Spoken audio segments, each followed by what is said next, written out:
السلام عليكم ورحمة الله وبركاته. إن الحمد لله نحمده ونستعينه ونستغفره ونعوذ بالله من شرور أنفسنا ومن سيئات أعمالنا.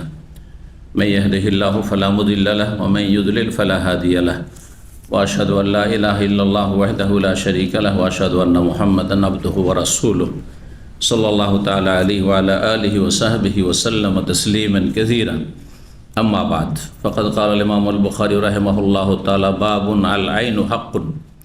قال حدثني إسحاق بن نصر قال حدثنا عبد الرزاق عن معمر عن همام عن أبي هريرة رضي الله عنه عن النبي صلى الله عليه وسلم قال العين حق ونهى عن الوشم. সম্মানিত ভাতৃমণ্ডলী, আল্লাহ রাব্বুল আলামিনের প্রশংসা এবং প্রিয় নবী সাল্লাল্লাহু আলাইহি সাল্লামের উপর সালাত ও সালামের পর আজ জুমাবার 9 জমাদাল উলা 1447 হিজরি মোতাবেক 31 অক্টোবর 2025 আমাদের ধারাবাহিক আলোচনা সহিহুল বুখারীর চিকিৎসা পর্ব নম্বর 8।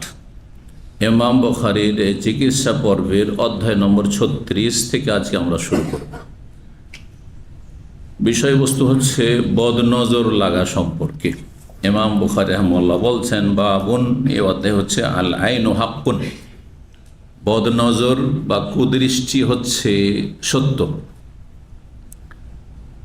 কিছু কিছু মানুষের নজর খারাপ, প্রাকৃতিকভাবে খারাপ। কিছু কিছু মানুষের আছে, মানে ও যদি ইচ্ছা নাও করে, খারাপ দৃষ্টিতে না দেখে, হিংসার মন মানসিকতা নিয়ে নাও তাকায়, তবু নজর লেগে যেতে পারে। এমন কিছু মানুষকে আল্লাহ ওইভাবে সৃষ্টি করেছে। আর কিছু মানুষ আছে যাদের হিংসার কারণে, ঈর্ষার কারণে, কত সুন্দর ছেলেটি, কত সুন্দর, কি চমৎকার একটা গাড়ি কিনেছেন,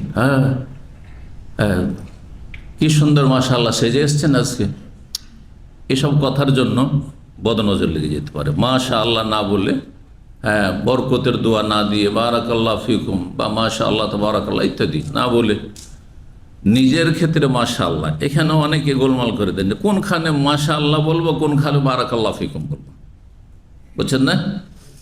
তো এখানে এই কথাটিও বলে দেওয়া ভালো হবে। এটা সূক্ষ্ম, যদিও যে কোনো ভালো কিছু, আমার নিজের অথবা আপনাদের কিছু ভালো দেখলে মাশাআল্লাহ বলতে পারি, কিন্তু আল্লাহ কোরআনে কারীমে সূরা কাহফ ইরশাদ করছেন নিজের নিয়ামতের ক্ষেত্রে, ওয়ালাউলা ইজ দাখালতা জান্নাতাকা কুলতা মাশাআল্লাহু লা কুওয়াতা ইল্লা বিল্লাহ। তুমি যখন নিজের বাগানে প্রবেশ করেছে, নিজের বাগান, নিজের নিয়ামত, আমার সম্পদ, সে আমার শরীর স্বাস্থ্য হোক, গাড়ি হোক, বাড়ি হোক, নারী হোক, আর জমি জায়গা আর ফল ফসল হোক, ওয়ালাউলা ইজ দাখালতা যখন তুমি তোমার বাগানে প্রবেশ করেছিলে তখন কেন বলনি মাশাআল্লাহ, কমপক্ষে মাশাআল্লাহ, লা কুওয়াতা ইল্লা বিল্লাহ। আল্লাহ যা চান তাই হয়, আল্লাহ চেয়েছেন বলে আমি পেয়েছি, আমার কোনো ক্ষমতা নেই। লা কুওয়াতা ইল্লা বিল্লাহ, আল্লাহ ছাড়া কোনোই ক্ষমতা নেই। মানে আল্লাহ যদি এই সব ক্ষমতা বা দুনিয়ার জীবন উপকরণ না দিতেন, নিয়ামত না দিতেন, তো লা কুওয়াতা ইল্লা বিল্লাহ, আল্লাহ ছাড়া কারো ক্ষমতা ছিল না দেওয়ার, হাসিল করার। তো মাশাআল্লাহ অথবা মাশাআল্লাহ লা কুওয়াতা ইল্লা বিল্লাহ, নিজের নিয়ামত ভালো চমৎকৃত করলে, ভালো লাগলে বলবেন, নিজেকে দেখে ভালো লাগছে, নিজের স্ত্রীকে দেখে ভালো লাগছে, নিজের ছেলে মেয়ে দেখে ভালো লাগছে, নিজের ধন সম্পদের উপরে একটু খুশি হয়েছেন, বেতন বেড়েছে, ভালো একটা চাকরি পেয়েছেন, খুব ভালো লাগছে, মাশাআল্লাহ লা কুওয়াতা ইল্লা বিল্লাহ, অথবা মাশাআল্লাহ বলে, ঠিক আছে। কিন্তু বদনজর এক সাহাবীর লেগেছে আর একজন সাহাবীর ওপর, সেই ক্ষেত্রে নবী সাল্লাল্লাহু আলাইহি ওয়াসাল্লাম বলেছেন যে হাল্লা বারাকতা আলাইহি, তুমি তাকে বরকতের দোয়া কেন দাওনি, বরকতের দোয়া দাওনি, সেখানে বলেন তুমি মাশাআল্লাহ কেন বলনি? এই জন্য সূক্ষ্ম মাসলা হচ্ছে, পরের নিয়ামত দেখলে কি বলবেন? বারাকাল্লাহু ফিক। আপনার সুন্দর ছেলে, সুন্দর গাড়ি, বাড়ি, নারী, যে কোনো কিছু হোক, শুনলাম যে আপনি খুব ভালোই মাশাআল্লাহ উন্নতি করেছেন, ছিলেন একজন লেবার, আর হয়ে গেছেন ইনভেস্টার, তো কি বলে? বারাকাল্লাহু ফিক, বারাকাল্লাহু ফিক, ঠিক আছে, বারাকাল্লাহু ফিকুম, এইভাবে আর কি, আল্লাহ আপনার বরকত দিক। তাহলে বদনজর কেটে যাবে। বদনজর লাগার যে সম্ভাবনা থাকে সেটা লাগবে না এই দুয়ার বরকতে। এগুলো করবেন আপনারা নিজের ক্ষেত্রেও। আচ্ছা, নিজের বদনজর নিজের উপর লেগে যেতে পারে। আপনাকে নিজেকে দেখে খুব আয়নার সামনে দাঁড়িয়েছেন, গ্লাসের সামনে, আর দেখে খুব সুন্দর লেগেছে, স্মার্ট একদম, আপনার নজর আপনাকে লেগে যেতে পারে, আপনি নিজেরই ক্ষতি করে দিলেন। এই জন্য মাশা আল্লাহ বলবেন, ঠিক আছে? তাহলে বেঁচে যাবেন আপনি, আল্লাহ চেয়েছেন বলে হয়েছে। তো মাসলা কি বলছিলাম, বলতে গিয়ে বললাম বদনজর সত্য, বদনজর সত্য, এটা ঈমান ইয়াকিন রাখতে হবে। যেমন সেহের, জাদুর তাসির সত্য, জাদুকে অস্বীকার করা কুফর। আল্লাহ কোরআনে জাদুর কথা বলেছে, হ্যাঁ, ইউআল্লিমুনান নাসা সেহর, সেহের জাদু সত্য, জাদুর তাসির আছে। আপনি বুঝতে পারছেন না কেমন করে জাদু করে দিল, কেমন করে জাদু লেগে গেল চোখের সামনে। যে আমাদের দেশে যারা ম্যাজিক দেখায়, জাদু দেখায়, তারা মাটির গুলিকে রসগোল্লা করে দেখাচ্ছে, খাওয়াচ্ছে, মানুষকে জবাই করে দিচ্ছে, আবার তারপরে দাঁড় করছে। দেখেছেন না? দেখেন নাই? এসব তামাশা দেখায়, তা আসে আমার দেশের জাদুঘর করে। এরা কাফের, আর এরা মুসলিমের সন্তান কিন্তু কাফের, মুরতাদ এরা। জাদু সত্য, কেউ যদি অস্বীকার করে কুফরি কথা। এইরকমই আল আইন হাক্কুন, বদনজর লাগা সত্য। কোরআনে কারীমের প্রমাণ রয়েছে, যদি ইশারা ইঙ্গিতে, অমিন শাররি হাসিদিন ইযা হাসাদ, এ আয়াতে জাদুর অনিষ্ট থেকে, হিংসার অনিষ্ট থেকে আশ্রয় কামনা আল্লাহ শিখিয়েছেন। আর হিংসার একটা ধরন হচ্ছে বদনজর, কুদৃষ্টি, ভালো নজরে না দেখা। আপনাকে পছন্দ লাগলো না যে আমার চেয়ে সে উন্নতি করে নিয়েছে, আমার চেয়ে সে সুখী হয়ে গেছে, বদনজর লাগার সম্ভাবনা আছে।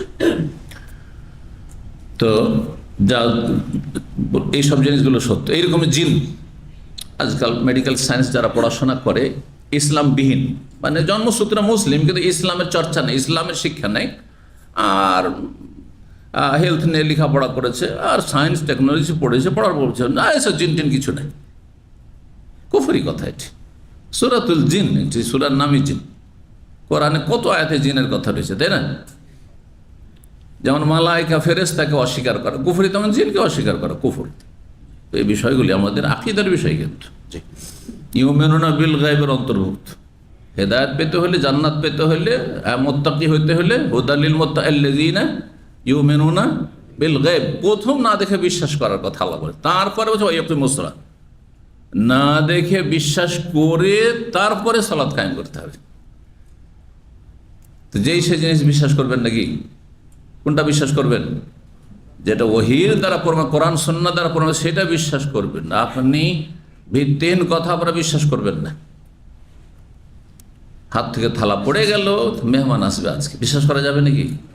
হ্যাঁ, বিনা উজুতে বড় পীরের নাম নিলে শরীরে পশম পড়ে, বিশ্বাস করবেন নাকি? বিশ্বাস করাই কুফরি, এগুলিকে বিশ্বাস করেও তো কুফরি। তা বিশ্বাস করবেন সহি আকীদা, সহি বিশ্বাসগুলি, ভ্রান্ত বিশ্বাসকে বিশ্বাস করাই হারাম। যার দলিল নাই সেটা বিশ্বাস করবো না, কিন্তু যার দলিল আছে বিশ্বাস করতে হবে। বদনজর লাগার দলিল আছে আমাদের কাছে, রাসূলের হাদিস। এই হাদিসের অংশ দিয়েই ইমাম বুখারী অধ্যায় এখানে কায়েম করেছেন। বলছেন বাবুন, এই অধ্যায় হচ্ছে আল আইনু হাক্কুন, বদনজর লাগা হচ্ছে সত্য, বদনজর লাগা হচ্ছে সত্য। বদনজর থেকে আত্মরক্ষার উপায় আছে। বদনজর কারো লাগতে পারে, হিংসুক মেলা আছে, আপনার পাড়া প্রতিবেশী, আত্মীয় স্বজন থাকতে পারে, অনিচ্ছাকৃত লাগতে পারে, হ্যাঁ, কারো প্রাকৃতিক ওর নজর খারাপ। সুতরাং আপনি যখন আপনার কোনো নিয়ামতকে কোথাও বাইরে প্রকাশ করে, যথাসাধ্য আপনি গোপন রাখবেন। যে নিয়ামতগুলির ওপর নজর লাগতে পারে গোপন রাখবেন।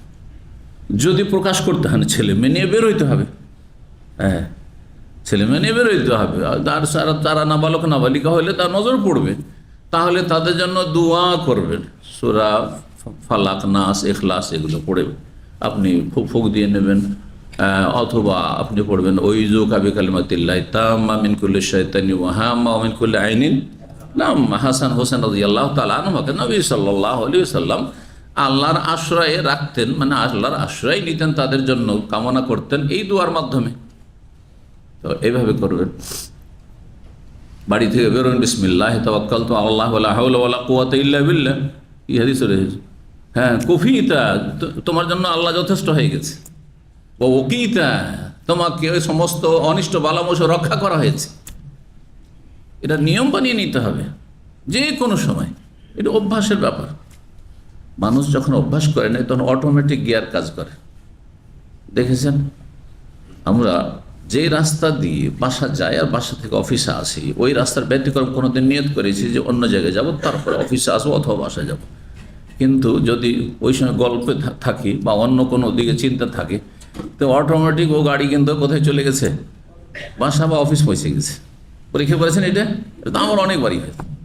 আরে অনেকে গিয়ে চলে যাওয়ার পরে মনে হচ্ছে তো আমার তো নিয়ত ছিল তো অন্য জায়গায় যাব। তো এটা হচ্ছে, মানুষ হচ্ছে অভ্যাসের দাস। আপনি তো অভ্যাস করে নেন, বাসাতে যেমনই গেটটা খুলবেন বেরোবেন বিসমিল্লাহ তাওয়াক্কালতু আলাল্লাহ ওয়ালা হাওলা ওয়ালা কুওয়াতা ইল্লা বিল্লাহ, যেমনই গাড়িতে চাপবেন তখনই গাড়ি দোয়া পড়ে নেবেন আপনি।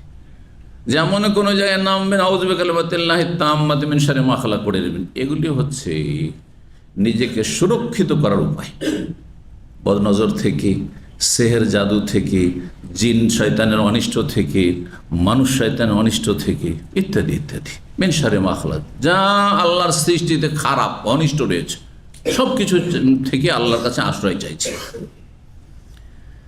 আল্লাহ যেন হেফাজতে রাখেন, তৌফিক দান করেন আপনাদেরকে।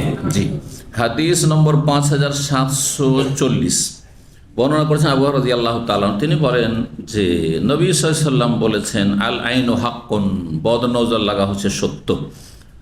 ওয়া নাহা আনিল ওয়াশমে, আর নবী সাল্লাল্লাহু আলাইহি ওয়াসাল্লাম নিষেধ করেছেন উল্কি লাগাতে।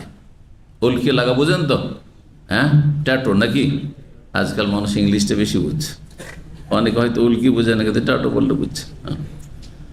উল্কি লাগানো হারাম, কাবিরা গুনাহ। কাবিরা গুনাহ এই জন্য যে লানত করা হয়েছে, লান আল্লাহুল ওয়াশিম আল মুস্তাশিমা।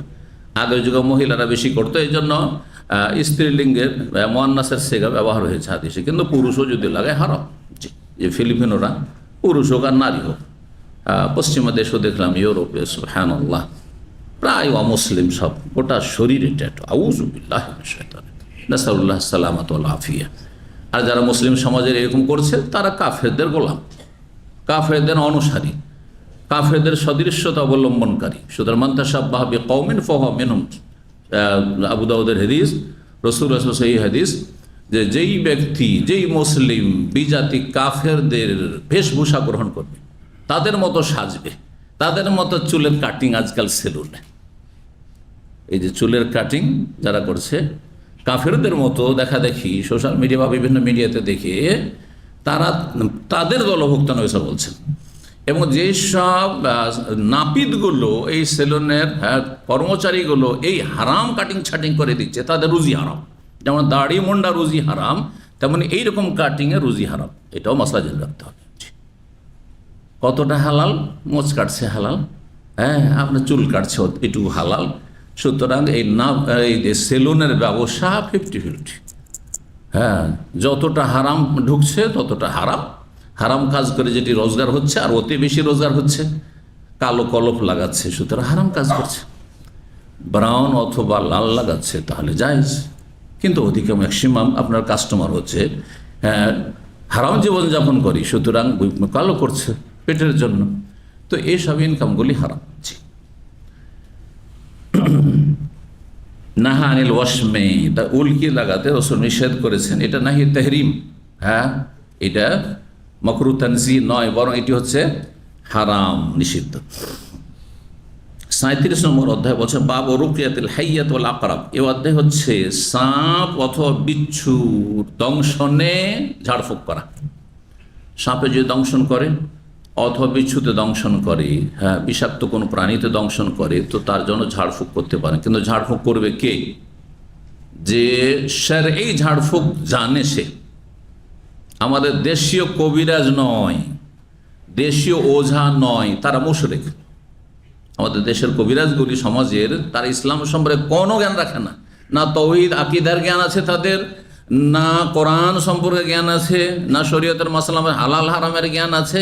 কিন্তু তাদের কাছে সাপের ঝাড়ফুঁক করাতে যায়, এটি জায়েজ নয়। যারা যাবে তারাও কাফের যেহেতু শরণাপন্ন হবে, আর এরা মন্ত্রতন্ত্র দিয়ে, হিন্দুদের মন্ত্রতন্ত্র দিয়ে এ ওঝাগুলি কবিরাজগুলি ঝাড়ফুঁক করে। সুতরাং ও ভাই, যে ঝাড়ফুঁককারী সেই কবিরাজ ওঝা আসছে ও কাফের, আর যারা তাদের কাছে যাচ্ছে এই ঝাড়ফুঁক করাতে। আর এই বিষ নামাতে গিয়ে সাপের, আমরা চোখের সামনে দেখেছি, হ্যাঁ, যে বাঁধন দেওয়া ছিল, আর কেউ বলছে যে চলো হাসপাতালে নিয়ে যাও, বলছে না না না, এই কবিরাজ এসছে, ওঝা এসছে, এই ভালো করে দেবে, ঝাড়ফুঁক করে ভালো হয়ে যাবে, আর মারা গেল, মানুষ মারা গেল। এগুলো বাঙালি সমাজে অনেক হচ্ছে। এদের কাছে যাওয়া জায়েজ নয়, এদের কোনো সুযোগ দেবেন না, কোনো সুযোগ দেবেন না, এদের সাহায্য নেবেন না, বাতিলের সাহায্য নেবেন না, কুফরি মন্ত্রতন্ত্রের সাহায্য নেবেন না। তাহলে ঝাড়ফুঁক যদি করাইতে হয়, প্রথম কথা, আজকাল আলহামদুলিল্লাহ মেডিকেলে সুন্দর ব্যবস্থা হয়ে গেছে। হ্যাঁ, সাপের দংশনে বা বিষাক্ত কোনো প্রাণীর দংশনে ব্যবস্থা হয়ে গেছে। এমনকি কুকুরে কামড় দিলে বা বিড়ালে কামড় দিলে সব কিছুর চিকিৎসা হয়ে গেছে, ভালো ব্যবস্থা হয়ে গেছে। সুতরাং উত্তম যখন আমাদের কাছে ব্যবস্থা আছে, অনুত্তম কেন যাব না? বা আপনার রিস্ক কেন নিতে? রুকিয়া অনুত্তম নয়, কিন্তু রুকিয়াতে অনেক সময় হয়তো অনভিজ্ঞ, যার কাছে আপনি দম করাচ্ছেন কোরআনের হাদিসের দোয়া দিয়ে, সে হয়তো অনভিজ্ঞ, হয়তো অভিজ্ঞ না, বা আপনার অতটা আস্থা নেই, কি জানি হবে কি হবে না, কি জানি হবে কি হবে না, বা যে দম করছে তারই আস্থা নেই, হয়তো পরীক্ষামূলক করছে, যার ফলে কাজ হইল না, হয়তো রুগী মারা গেল। ওর চাইতে পারেন নিরাপদ, আপনি ডাক্তারের কাছে নিয়ে চলে যান, হাসপাতালে নিয়ে চলে যান। বুঝতে পারছেন বিষয়গুলো? কারণ এগুলো আমাদের মানে বাস্তবতা, এগুলো আর কি। এই জন্য কিন্তু কোথাও যদি দেখা যায় মরুভূমিতে আছেন, এমন জায়গা আছেন যেখানে কোনো চিকিৎসার ব্যবস্থা, হাসপাতালে নিয়ে যাওয়ার সুযোগ নেই, সাথে দংশন করেছে, সাথে সাথে রুকিয়া করা শুরু করেন, কিন্তু আলেমকে দিয়ে করেন, যে হালাল হারাম জানে, তৌহিদ সুন্নত জানে, শিরিক বিদআত জানে, তার কাছ থেকে রুকিয়া করেন। সূরা ফাতিহা, নিজে সূরা ফাতিহাতে রুকিয়া করেন ইয়াকিনের সাথে যে আল্লাহ আমার রোগীকে ভালো করবে। সূরা ফাতিহা, রুকিয়া, হাদিস, সেই হাদিস আপনার বারবার করে এই অধ্যায়ে গেল আর আসছে। তো নবী সাল্লাল্লাহু আলাইহি ওয়াসাল্লাম কি বলেছেন?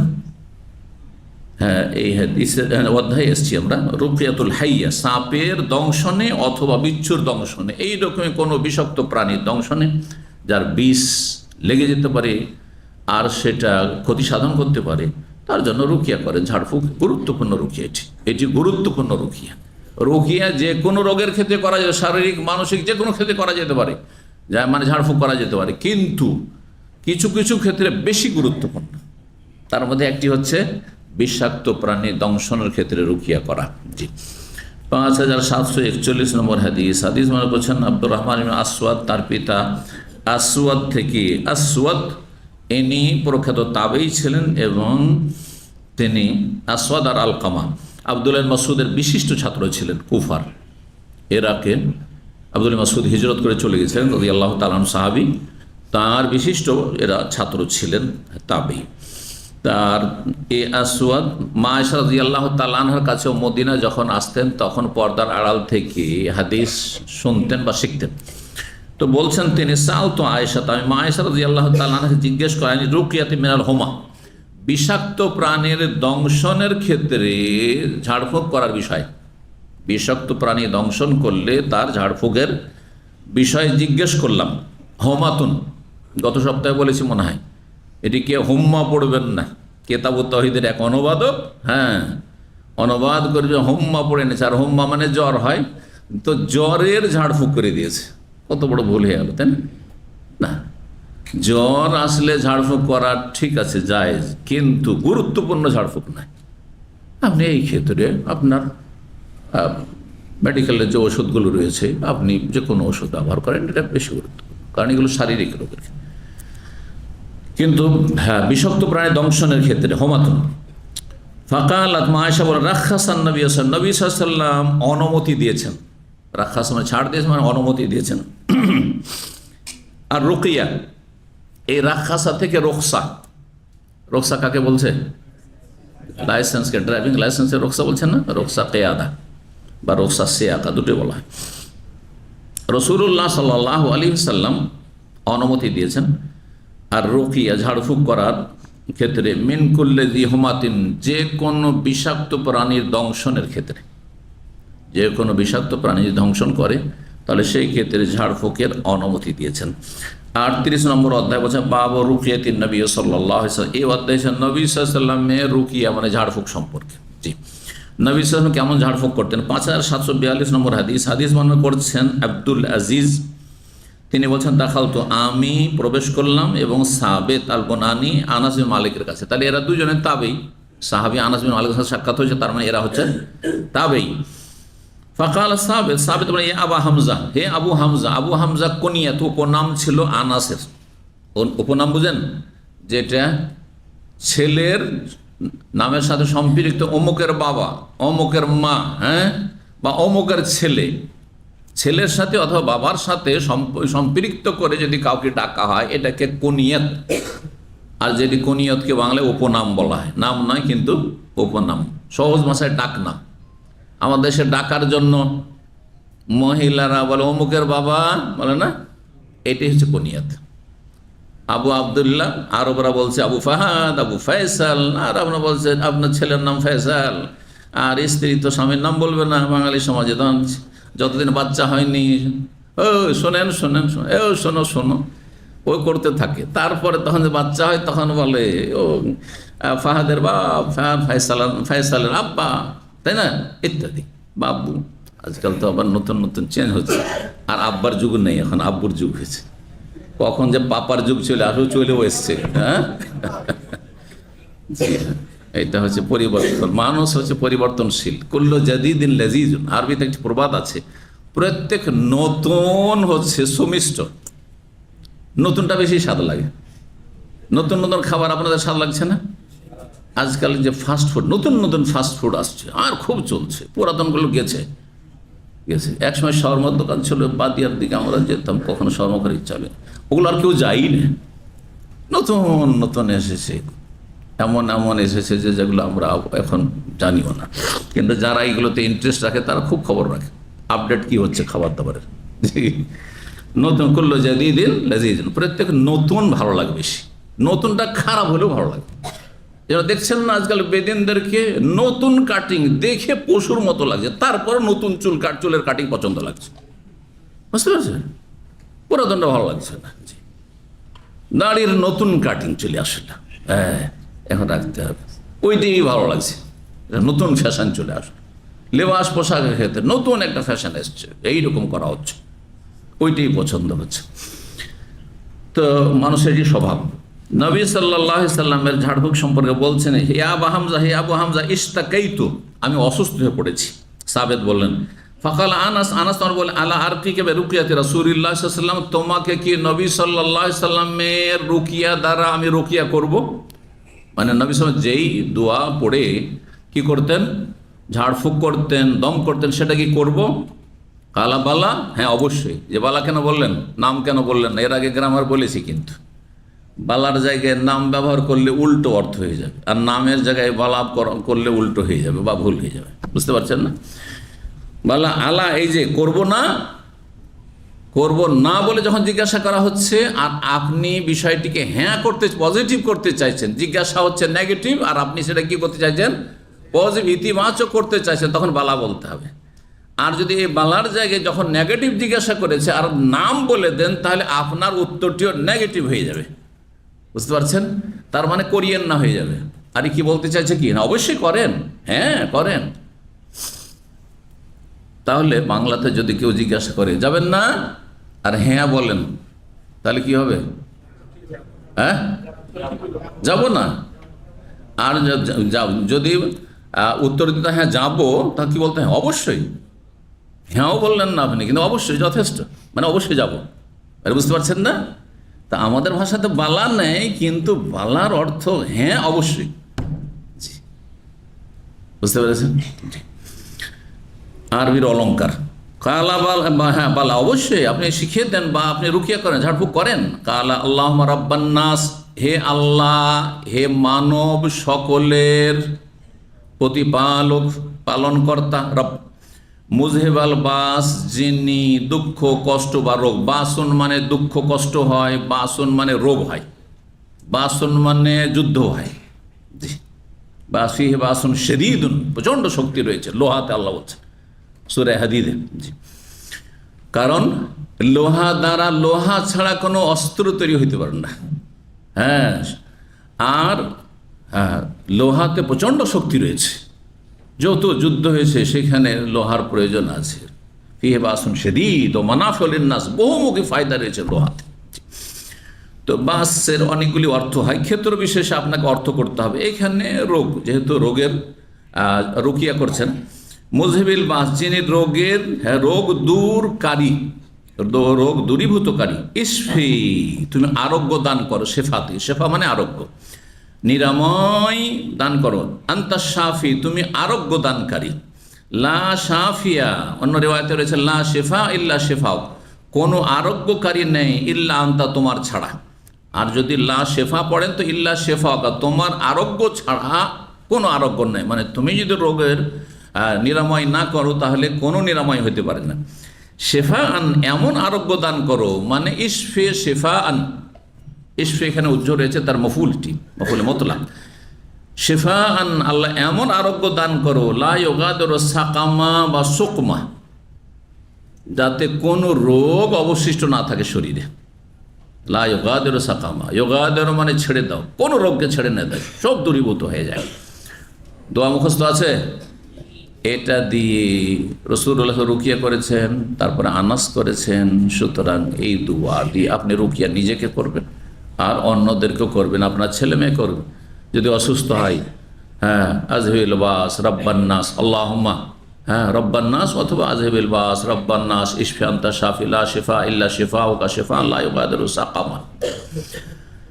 5743 নম্বর হাদিস। হাদিস মায়েশা রাদিয়াল্লাহু তাআলা আনহা, তিনি আন্না নবী কানা ইউআউযু বাযা আহলিহি, নবী সাল্লাল্লাহু আলাইহি ওয়াসাল্লাম তার পরিবারের যে কাউকে তিনি আল্লাহর আশ্রয় রাখতেন, মানে আল্লাহর কাছে আশ্রয় কামনা করতেন পরিবারের যে কোনো ব্যক্তির জন্য, সদস্যের জন্য। পরিবার বলতে প্রথম স্ত্রীরা আর তারপরে ছেলেমেয়েরা তাদের যে কোনো শারীরিক বা কোনো সমস্যার ক্ষেত্রে আল্লাহর আশ্রয় রাখতেন, মানে আল্লাহর কাছে আশ্রয় কামনা করতেন তাদের জন্য। কিভাবে করতেন? ইয়ামসাহু বিয়াদিহিল ইয়ুমনা, ডান হাত বুলিয়ে দিতেন শরীরে। তাহলে রুকিয়া করে ফুঁক দিয়ে ডান হাত ফিরিয়ে দেওয়া, এটিও সুন্নাত। নবী সাল্লাল্লাহু আলাইহি ওয়াসাল্লামের হাত হলে হাতই মোবারক, আর আপনার আমার হইলেও যেহেতু আমি দোয়া পড়ছি আর দোয়া পড়ে আমি হাত বোলাচ্ছি, সুতরাং এটিও সুন্নাহ। আর যদি হাতে, আরেকটি তরিকা হচ্ছে হাতে ফু দিয়ে নেন, তাহলে যেহেতু আপনি হাতে ফু দিলেন তারপরে হাত ফেরাচ্ছেন, তাহলে সেটি দোয়ার বরকত, আপনার হাতের বরকত না। আগে বলেছি, কখনো মনে করবেন না যে রাসূলুল্লাহ সাল্লাল্লাহু আলাইহি ওয়াসাল্লাম ছাড়া কোনো মুরব্বির, কোনো ইমামের, কোনো আলেমের, কোনো ওস্তাদের, কোনো ওলিউল্লাহর, হ্যাঁ, শরীরের অঙ্গ প্রত্যঙ্গে বরকত রয়েছে। এ কথা একমাত্র আহলুল হাদিসের কাছে পাবেন, সালাফি আলেমদের কাছে পাবেন। যে আমার থুথুতে বরকত নাই, এ কথা আমি বলতে পারবো, বেদাতি মোল্লা বলবে না, বেদাতি আলেম বলবে না। এটা আমার হাতে বরকত নেই, কথা বোঝা গেছে না? আমার জবানে বরকত নেই, কিসে বরকত আছে? আমার এই যে দুয়াটি পড়লাম, কালামুল্লাহ, আল্লাহর কালাম পড়লাম, কোরআন কারীমের কোনো আয়াত অথবা রাসূলুল্লাহ সাল্লাল্লাহু আলাইহি ওয়াসাল্লামের একটি হাদিস মোবারক জবান থেকে বেরিয়েছে, রাসূলুল্লাহ, সেই দুয়াটি আমার জবান দিয়ে বেরিয়েছে, তারপরে ফু দিচ্ছি, সেই জন্য বরকত হয়েছে। কিন্তু আমার ফুঁয়ে কোনো বরকত নেই। এটি হচ্ছে সহি আকীদা, বিশুদ্ধ আকীদা। আকীদা এভাবে শিখে যেতে হবে যাতে করে আপনাকে কেউ বেদাতের না নিমজ্জিত করতে পারে। কথা যখন এদিকে আসলো, প্রথমে বলতে চেয়েছিলাম কথাটি, রুকিয়া কত প্রকার এবং কি কি, যে বলতে পারবেন হাত তোলেন। রুকিয়া মানে ঝাড়ফুঁক, হ্যাঁ, দম করা, কত প্রকার? হ্যাঁ, হাত তুলে বলেন, কেউ বলছেন শুনতে পাই না। কত প্রকার? 3 প্রকার। মাশাআল্লাহ। সবসময় আসগারুল কওম ইবনে আব্বাসে জবাব দেবে নাকি? আব্দুল্লাহ বিন আব্বাস। হ্যাঁ, বড়রা কোথায়? হ্যাঁ, 3 প্রকার। কি কি?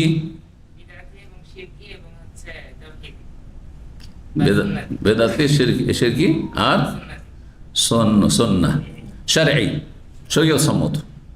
শিরকি ঝাড়ফুঁক, রুকিয়া শিরকিয়া, শিরকি ঝাড়ফুঁক, বেদাতি ঝাড়ফুঁক, আর 3 নম্বর হচ্ছে শারঈ, শরীয়ত সম্মত ঝাড়ফুঁক। শরীয়ত সম্মত ঝাড়ফুঁক করবেন, বেদাতি শিরকি ঝাড়ফুঁক করবেন না, নেবেন না। যে ওঝা কবিরাজরা ঝাড়ফুঁক করে, অথবা হিন্দুদের অনেকেই আছে যারা মন্ত্রতন্ত্র ঝাড়ফুঁক করে।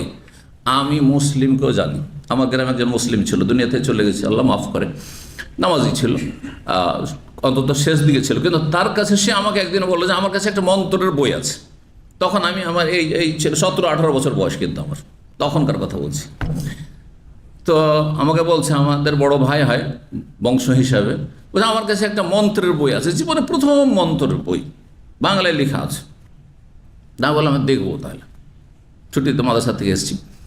তো তার বাড়ি গেলাম, আমাকে দেখালো, দেখি যে সবগুলি সংস্কৃত ভাষায় লেখা আছে, বাংলা উচ্চারণ, অক্ষরগুলি বাংলা, কিন্তু ভাষা হচ্ছে সংস্কৃত, মানে বোধগম্য না, আমি বুঝতে পারছি না যে কি বলছে, কিন্তু তাতে দেবদেবীর নাম আছে, এটা বোঝা যাচ্ছে। হ্যাঁ, দেবদেবীর নামগুলো তো অন্তত বোঝা যাবে, তাই না? তো এসব বোঝা যাচ্ছে। তো আমি তাকে বললাম যে আপনি কি এগুলো করছেন নাকি? বলছেন না, করি না, তবে এই বইটি আমি কোনো এক সময় পেয়েছিলাম, এক সময় জানতাম না, সেই জন্য এটা নিয়ে নিয়েছিলাম, ছিল বাড়িতে, কিন্তু আমি এগুলো করি না। ওদের সমস্ত রকমের কুফরির মাধ্যমে আশ্চর্য আশ্চর্য আপনার তদবির আছে, এবং হারাম তদবির আছে, হারাম তদবির, মন্ত্র, হিন্দুদের মন্ত্রতন্ত্র, হিন্দু ধর্মের মন্ত্রতন্ত্র, আর বিভিন্ন রকমের গায়রুল্লাহ। হিন্দু ধর্মের মন্ত্রতন্ত্র নাই, কিন্তু আপনার জিলানির নাম দিয়ে আছে, চিস্তির নাম দিয়ে আছে, হ্যাঁ, আপনার খাজা বাবার নাম দিয়ে আছে, শাহজালার নাম দিয়ে, বাইজিদ বোস্তামের নাম দিয়ে আছে, হ্যাঁ, শাহজালার নাম দিয়ে আছে। তো শিরকি নয়? অবশ্যই শিরকি। 7 জন সুদখোরের নাম দিয়ে বলেছি এর আগে না, আমাদের সে গরুর খুঁড়ে গরুর পায়ে ঘা হইতো, হ্যাঁ, ছোটোকালে দেখেছি। তো মামার বাড়ি লেখাপড়া করতাম, আর খুব বড় বড় গৃহস্থ ওই গ্রাম, 400 মণ 500 মণ করে তাদের ধান আর গম হইতো এক এক সিজনে, বড় বড় গোলা। এই জন্য গ্রামটার নামই গোলা বাড়ি। আমার মামার গ্রাম বা নানাদের গ্রামের বাড়ির নামই হচ্ছে, হ্যাঁ, গ্রামের নামে গোলা বাড়ি, গোলার বাড়ি। তো ওই এলাকায় খুব প্রচলন ছিল, যদি পায়ে ঘা হয় তাহলে 7টা এলাকা, আর অনেক সুদখোর ছিল ওদের মধ্যে। মহাজন কোনগুলো? ওই যে যারা সুদ খায়, সুদের উপর টাকা দিয়েছে, আর তারপরে টাইম পাস হয়ে গেল, দিতে পারছে না, তখন জমি জবরদস্তি লিখে নিত। কত সুদখোরকে যেরকম দেখেছি, আর খুব কষ্ট পেয়ে মরেছে ওগুলো, আমার মনে পড়ছে, যৌবনকালের কথা বলছি। আল্লাহর আযাব, দুনিয়ার আযাব বের সম্মুখীন হয়ে মারা গেছে, আর আখেরাতে যা হচ্ছে হচ্ছে সুদখোরদের জন্য কঠিন শাস্তি। তো আজকাল নাকি সুদের আলোচনা করা যাচ্ছে না বাংলাদেশ, কিন্তু আল্লাহ আমাকে নিরাপদ স্থানে রেখেছেন, বলতে অসুবিধা নেই, তাই না? তাওহীদের কথা বলতে অসুবিধা নেই, শিরক সম্পর্কে বলতে অসুবিধা নেই, বেদাত সম্পর্কে, যারা ধর্মের নামে রাজনীতি করে পেট পূজা করছে, হ্যাঁ, ক্ষমতা দখল করছে, তাদের সম্পর্কে বলতে অসুবিধা নেই, আলহামদুলিল্লাহ। হ্যাঁ, আর সুদ সম্পর্কে বলতে অসুবিধা নেই, আছে অসুবিধা? জি। বিশৃঙ্খলা সৃষ্টি করতে অসুবিধা আছে, এমন কিছু করবে না যেটা অশান্তি হয়। আপনাদেরকে গরম করে দিলাম, আর আপনাদেরকে পাঠাইতে পারলাম না বার্মাতে, হ্যাঁ, ফিলিস্তিনে, তো লাভটা কি? এটা বেকুফের কাজ, এটা জঙ্গিদের কাজ, যেটা ক্ষমতা নেই আমার, ওটা রাষ্ট্রীয় ক্ষমতা, আমি কেন ওই কাজ করতে যাব? এটা মূর্খদের কাজ। এবার বুঝতে পেরেছেন? হ্যাঁ, জেহাদ আর ফাসাদে পার্থক্য। জেহাদের জন্য ডিফেন্স লাগবে, প্রতিরক্ষা লাগবে, আর তারপরে শাসক করবে। কোনো আলেম জেহাদের ঘোষণা কোনো যোগ করেনি। আপনি দেখাইতে পারবেন যে 4 আবু হানিফা, শাফি, মালিক, আহমদের মধ্যে কেউ জেহাদের একবার ঘোষণা করেছে? দেখাতে পারেন? কোন মুহাদ্দিস, ইমাম বুখারী, মুসলিম, আবু দাউদ, নাসাই, তিরমিজি, ইবনে মাজাহ, ইবনে তাইমিয়া, হ্যাঁ, কেউ জিহাদের ঘোষণা করেছে? শাসককে বলেছে জিহাদ করেন, আপনার সাথে আছি। ইবনে তাইমিয়া রাহিমাহুল্লাহ শাসককে বলছেন জিহাদ করেন, আপনার সাথে আছি, এইটা বলবে আলেম। কিন্তু কোনো দিন কোন আলেম মুফতি জিহাদের ঘোষণা করতে পারে না, তাহলে সে জিহাদি না, সে ফাসাদি। জিহাদ আর ফাসাদে পার্থক্যটা বুঝবেন অবশ্যই। ফাসাদিরা হচ্ছে জঙ্গি, আর জিহাদ আপন জায়গায় ইসলামে আছে, কিন্তু শর্তের সাথে আছে। রোজা সবার উপর ফরজ নাকি? মুসাফির রোজা ফরজ, রোগীর রোজা ফরজ, ওইরকম জিহাদ সবার উপর ফরজ নাকি? না, জিহাদের শর্ত আছে। রোজার জন্য শর্ত লাগে। হজ, হ্যাঁ, পেটে খাবার নেই, হ্যাঁ, সৌদি আরবে এসছেন, এখন বাসা নেই, ফুটপাতে মসজিদে ঘুমাচ্ছেন, আর ওইদিকে ঋণ কর্জা করে আপনি ভিসা কিনে এসছেন, আর হজ ফরজ হয়েছে নাকি? উমরাও নেই ফরজ। আপনার আগে ঋণ কর্জা নামাইতে হবে, আর আপনাকে খাবার ব্যবস্থা করতে হবে, আপনাকে থাকার বাসা ব্যবস্থা করতে হবে, এটা আগে ফরজ। আর তারপরে তখন টাকা যদি খেয়ে দিয়ে আর সংসার চালিয়ে বাঁচে, গোটা বছর পর দেখছেন যে হজ মৌসুম এসছে আর আমার কাছে 10-15 হাজার রিয়াল আছে, তখন হজ ফরজ হবে। তার প্রত্যেকটি ইবাদতের জন্য শর্ত আছে। আর এই জঙ্গিদের কাছে জেহাদের জন্য কোনো শর্ত নাই, শুধু রক্ত গরম করে দাও, হ্যাঁ, আবেগে মুসলিমদের যুবকদের, আর জাহান্নামের দিকে ঠেলে দাও, জাহান্নামের কুকুর বানিয়ে দাও। না, মোটেই না, মোটেই না। তো তারা যে ধোঁকা দিচ্ছে, কানাকা হাইকোর্ট দেখাচ্ছে যে আলেম ওলামারা জেহাদের কথা বলছে না, এরা কাপুরুষ, এরা ভোগবিলাসী, এরা কাজ্জাবিন দাজ্জালিন, এরা দাজ্জাল, মিথ্যুক। আপন জায়গায় জেহাদ আছে, কিন্তু জেহাদ যার জন্য আছে সে করবে, যার নেতৃত্বে আল্লাহ ফরজ সে করবে, সে অর্ডার করবে। সে অর্ডার করলে তখন দেশবাসীর জন্য, তখন হ্যাঁ, কখনো ফার্জে আইন হয়ে যাবে, কখনো ফার্জে কেফায়া থাকবে, আর কখনো সুন্নাত থাকবে। তখন ওলামারা ডিসাইড করবেন যে এই অবস্থায় ফার্জে আইন সবার জন্য, না ফার্জে কেফা কিছু লোক গেলেই হবে, নাকি সুন্নাত অবস্থায় আছে। জি, তো যাই হোক, কথা অন্যদিকে চলে যাচ্ছে, কিন্তু ফায়দার কথা যখন আসছে তখনই হয়তো বলছি। কি বলছিলাম, কি বলতে গিয়ে বললাম, হ্যাঁ না, আসল এখন সংক্ষেপ করি। আপনার ঝাড়ফুঁক হচ্ছে 3 প্রকার। শিরকি ঝাড়ফুঁক, আল্লাহ ছাড়া অন্যের নাম নিয়ে যদি ঝাড়ফুঁক করে তাহলে শিরকি ঝাড়ফুঁক। এমন কিছু বাক্য দ্বারা ঝাড়ফুঁক করে, মন্ত্রতন্ত্র যা বোধগম্য না, ওম ওম ওম, কি বুঝলেন? শিরকি ঝাড়ফুঁক, কথা বোঝা গেছে? যার অর্থ বোঝা যায় না, সেটা দিয়ে যদি ঝাড়ফুঁক হয় তাহলে শিরকি ঝাড়ফুঁক, মানে দালমে কালা হয়। কেন বুঝাচ্ছেন না? কেন বোধগম্য ভাষা বলছেন না আপনি? আল্লাহ তুমি ভালো করে দাও, ফুঁক দেন, অসুবিধা নেই, জায়েজ। আরবি জরুরি নয়, বাংলায় বলেন, আল্লাহ আমার রোগীকে তুমি রক্ষা করো, হ্যাঁ, তাকে তুমি হায়াত নেক হায়াত দান করো, ফুঁক দেন, জায়েজ। শরীর কারণ বোধগম্য, আর ভালো কথা বলেছেন, আল্লাহর কাছে চেয়েছেন, গায়রুল্লাহর কাছে চাননি। কথা বোঝা গেছে? বেদাতি ঝাড়ফুঁক কোনটি? যদি নতুন কোনো তরিকা বর্ণনা করা হয়, হ্যাঁ, ঝাড়ফুঁক করার জন্য কি করতে হবে? নিম পাতা নিয়ে আসতে হবে। কারণ আমাদের সে ওঝারা বিষ নামাবার ক্ষেত্রে সাপের বিষ, হ্যাঁ, নিম পাতা অথবা যে কোনো পাতা, নিম পাতায় সম্ভবত ব্যবহার করে, দিয়ে ঝাড় করছে, কি ঝাড়ফুঁক করছে, মন্ত্র পড়ছে আর ওই করছে। বেদাত। এমন কোন ফর্মালিটি যদি হয়, তরিকা হয়, যেই তরিকা মা আনজালাল্লাহু বিহা মিন সুলতান, যা কোরআন সুন্নাতে তার কোনো দলিল সনদ নেই, এমন তরিকা বেদাতি তরিকা, ঝাড়ফুঁক করা। বোঝা গেছে না? তো এর মেলা উদাহরণ হবে, সুতরাং সেদিকে যাচ্ছেন। 3 নম্বর হচ্ছে শরীয়ত সম্মত। শরীয়ত সম্মত ঝাড়ফুঁক হচ্ছে হয় কোরআনে কারিমের আয়াত দ্বারা ঝাড়ফুঁক, না হয় রাসূলুল্লাহ সাল্লাল্লাহু আলাইহি ওয়াসাল্লামের দোয়া দ্বারা ঝাড়ফুঁক, না হলে আপনার নিজের ভাষার কোনো দোয়া দিয়ে ঝাড়ফুঁক, না হলে বোধগম্য কোনো ভালো কথা এই রোগের সাথে সম্পর্কিত আল্লাহর কাছে চাইছেন, তাতে শিরক নেই, বেদাত নেই, শিরক বেদাত মুক্ত ঝাড়ফুঁক, তাহলে সেটা হচ্ছে শরিয়া রুকিয়া শারঈয়া, শরীয়ত সম্মত ঝাড়ফুঁক, শরীয়ত সম্মত ঝাড়ফুঁক। জি, তো চলেন তারপরে বলছেন এখানে যে রাসূলুল্লাহ সাল্লাল্লাহু আলাইহি ওয়াসাল্লাম কি পড়তেন? হাত বোলাতেন। তাহলে হাত বোলানো এটা সুন্নাত, যখন জায়েজ হয়ে গেল তাহলে আমি এটাকে বেদাত বলবো না। কিন্তু নতুন কোনো তরিকা যদি নিয়ে আসেন তাহলে তখন বেদাত হবে। ওয়ায়াকুল, আর বলতে আল্লাহুম্মা রাব্বান নাস, হে আল্লাহ তুমি মানব জাতির রব, আযহিবিল বাস, রোগকে দূর করো, ওয়াশফিহি, আর একে শেফা দান করো, ওয়া আনতাশ শাফি, তুমি আরোগ্য দানকারী, শেফা দানকারী, লা শেফা ইল্লা শেফাউক। এখানে চলে আসুন, লা শেফা ইল্লা শেফা। আগের হাদিসে কি ছিল? লা শাফিয়া ইল্লা আনতা, কোনো আরোগ্য দানকারী নেই তোমার ছাড়া। শেফা লা ইউগাদিরু, এমন আরোগ্য দান করো যে কোনো রোগ যেন অবশিষ্ট না থেকে যায়। 5744 নম্বর হাদিস। হাদিস বলছে মা আয়েশা রাদিয়াল্লাহু তাআলা আনহা, রাসূলুল্লাহ সাল্লাল্লাহু আলাইহি ওয়াসাল্লাম কি করতেন? কানা ইয়ারকি, হ্যাঁ, দম করতেন, ঝাড়ফুঁক করতেন।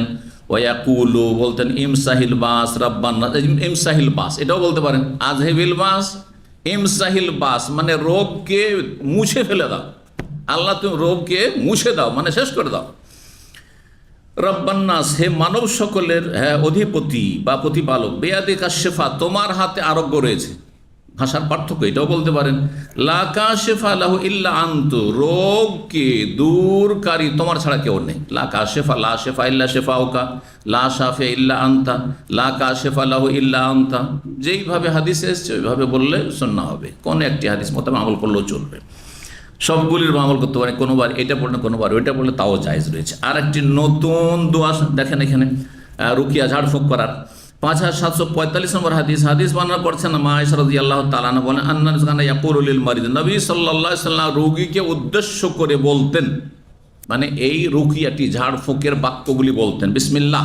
তাহলে বিসমিল্লাহ দিয়ে আপনি ঝাড়ফুঁক করবেন, বিসমিল্লাহ দিয়ে।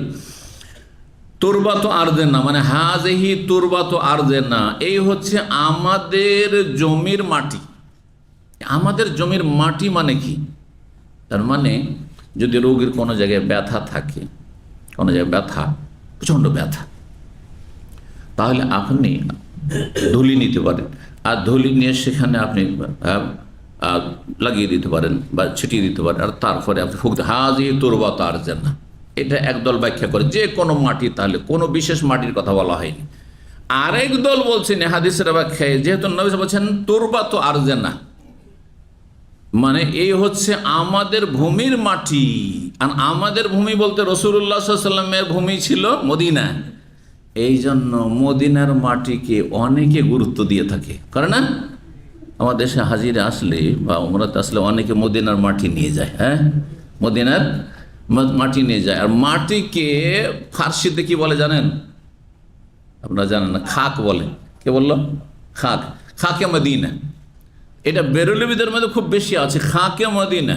মদিনার মাটির খুব গুরুত্ব রয়েছে। খাকে মদিনার তো গুরুত্ব আছে, শুধু তাই নয়, বেরলভীর নিজেদেরকে বলে সাগে মদিনা। বুঝেন সাগে মদিনা? বুঝেন? সাগ মানে জানেন? কুকুর। ওরা বলে আমরা মদিনার কুকুর হইতে পারলেও ভালো। নাউযুবিল্লাহ মিন যালিক। আল্লাহ আশরাফুল মাখলুকাত, মানুষ এত সুন্দর করেছেন। সুঠাম লাকাদ খালাকনাল ইনসানা ফি আহসানি তাকওয়িম, হ্যাঁ, ওয়া লাকাদ কাররামনা বানি আদম, কত সম্মানিত আল্লাহ করেছেন, কত সুন্দর করেছেন। মাথা উঠিয়ে সোজা হয়ে মানুষ ছাড়া কোনো প্রাণী চলে না, সবগুলি মাথা, হ্যাঁ, এইভাবে ঝুঁকিয়ে চার পায়ে চলাফেরা করে অথবা অন্যভাবে পেটের ভরে চলাফেরা করে। কিন্তু মানুষ দেখেন কীভাবে চলাফেরা করে। মানুষকে কত কত যে বৈশিষ্ট্য আল্লাহ দিয়েছেন, যেগুলি কোন প্রাণীকে আল্লাহ রাব্বুল আলামিন দেননি। সুবহানাল্লাহ।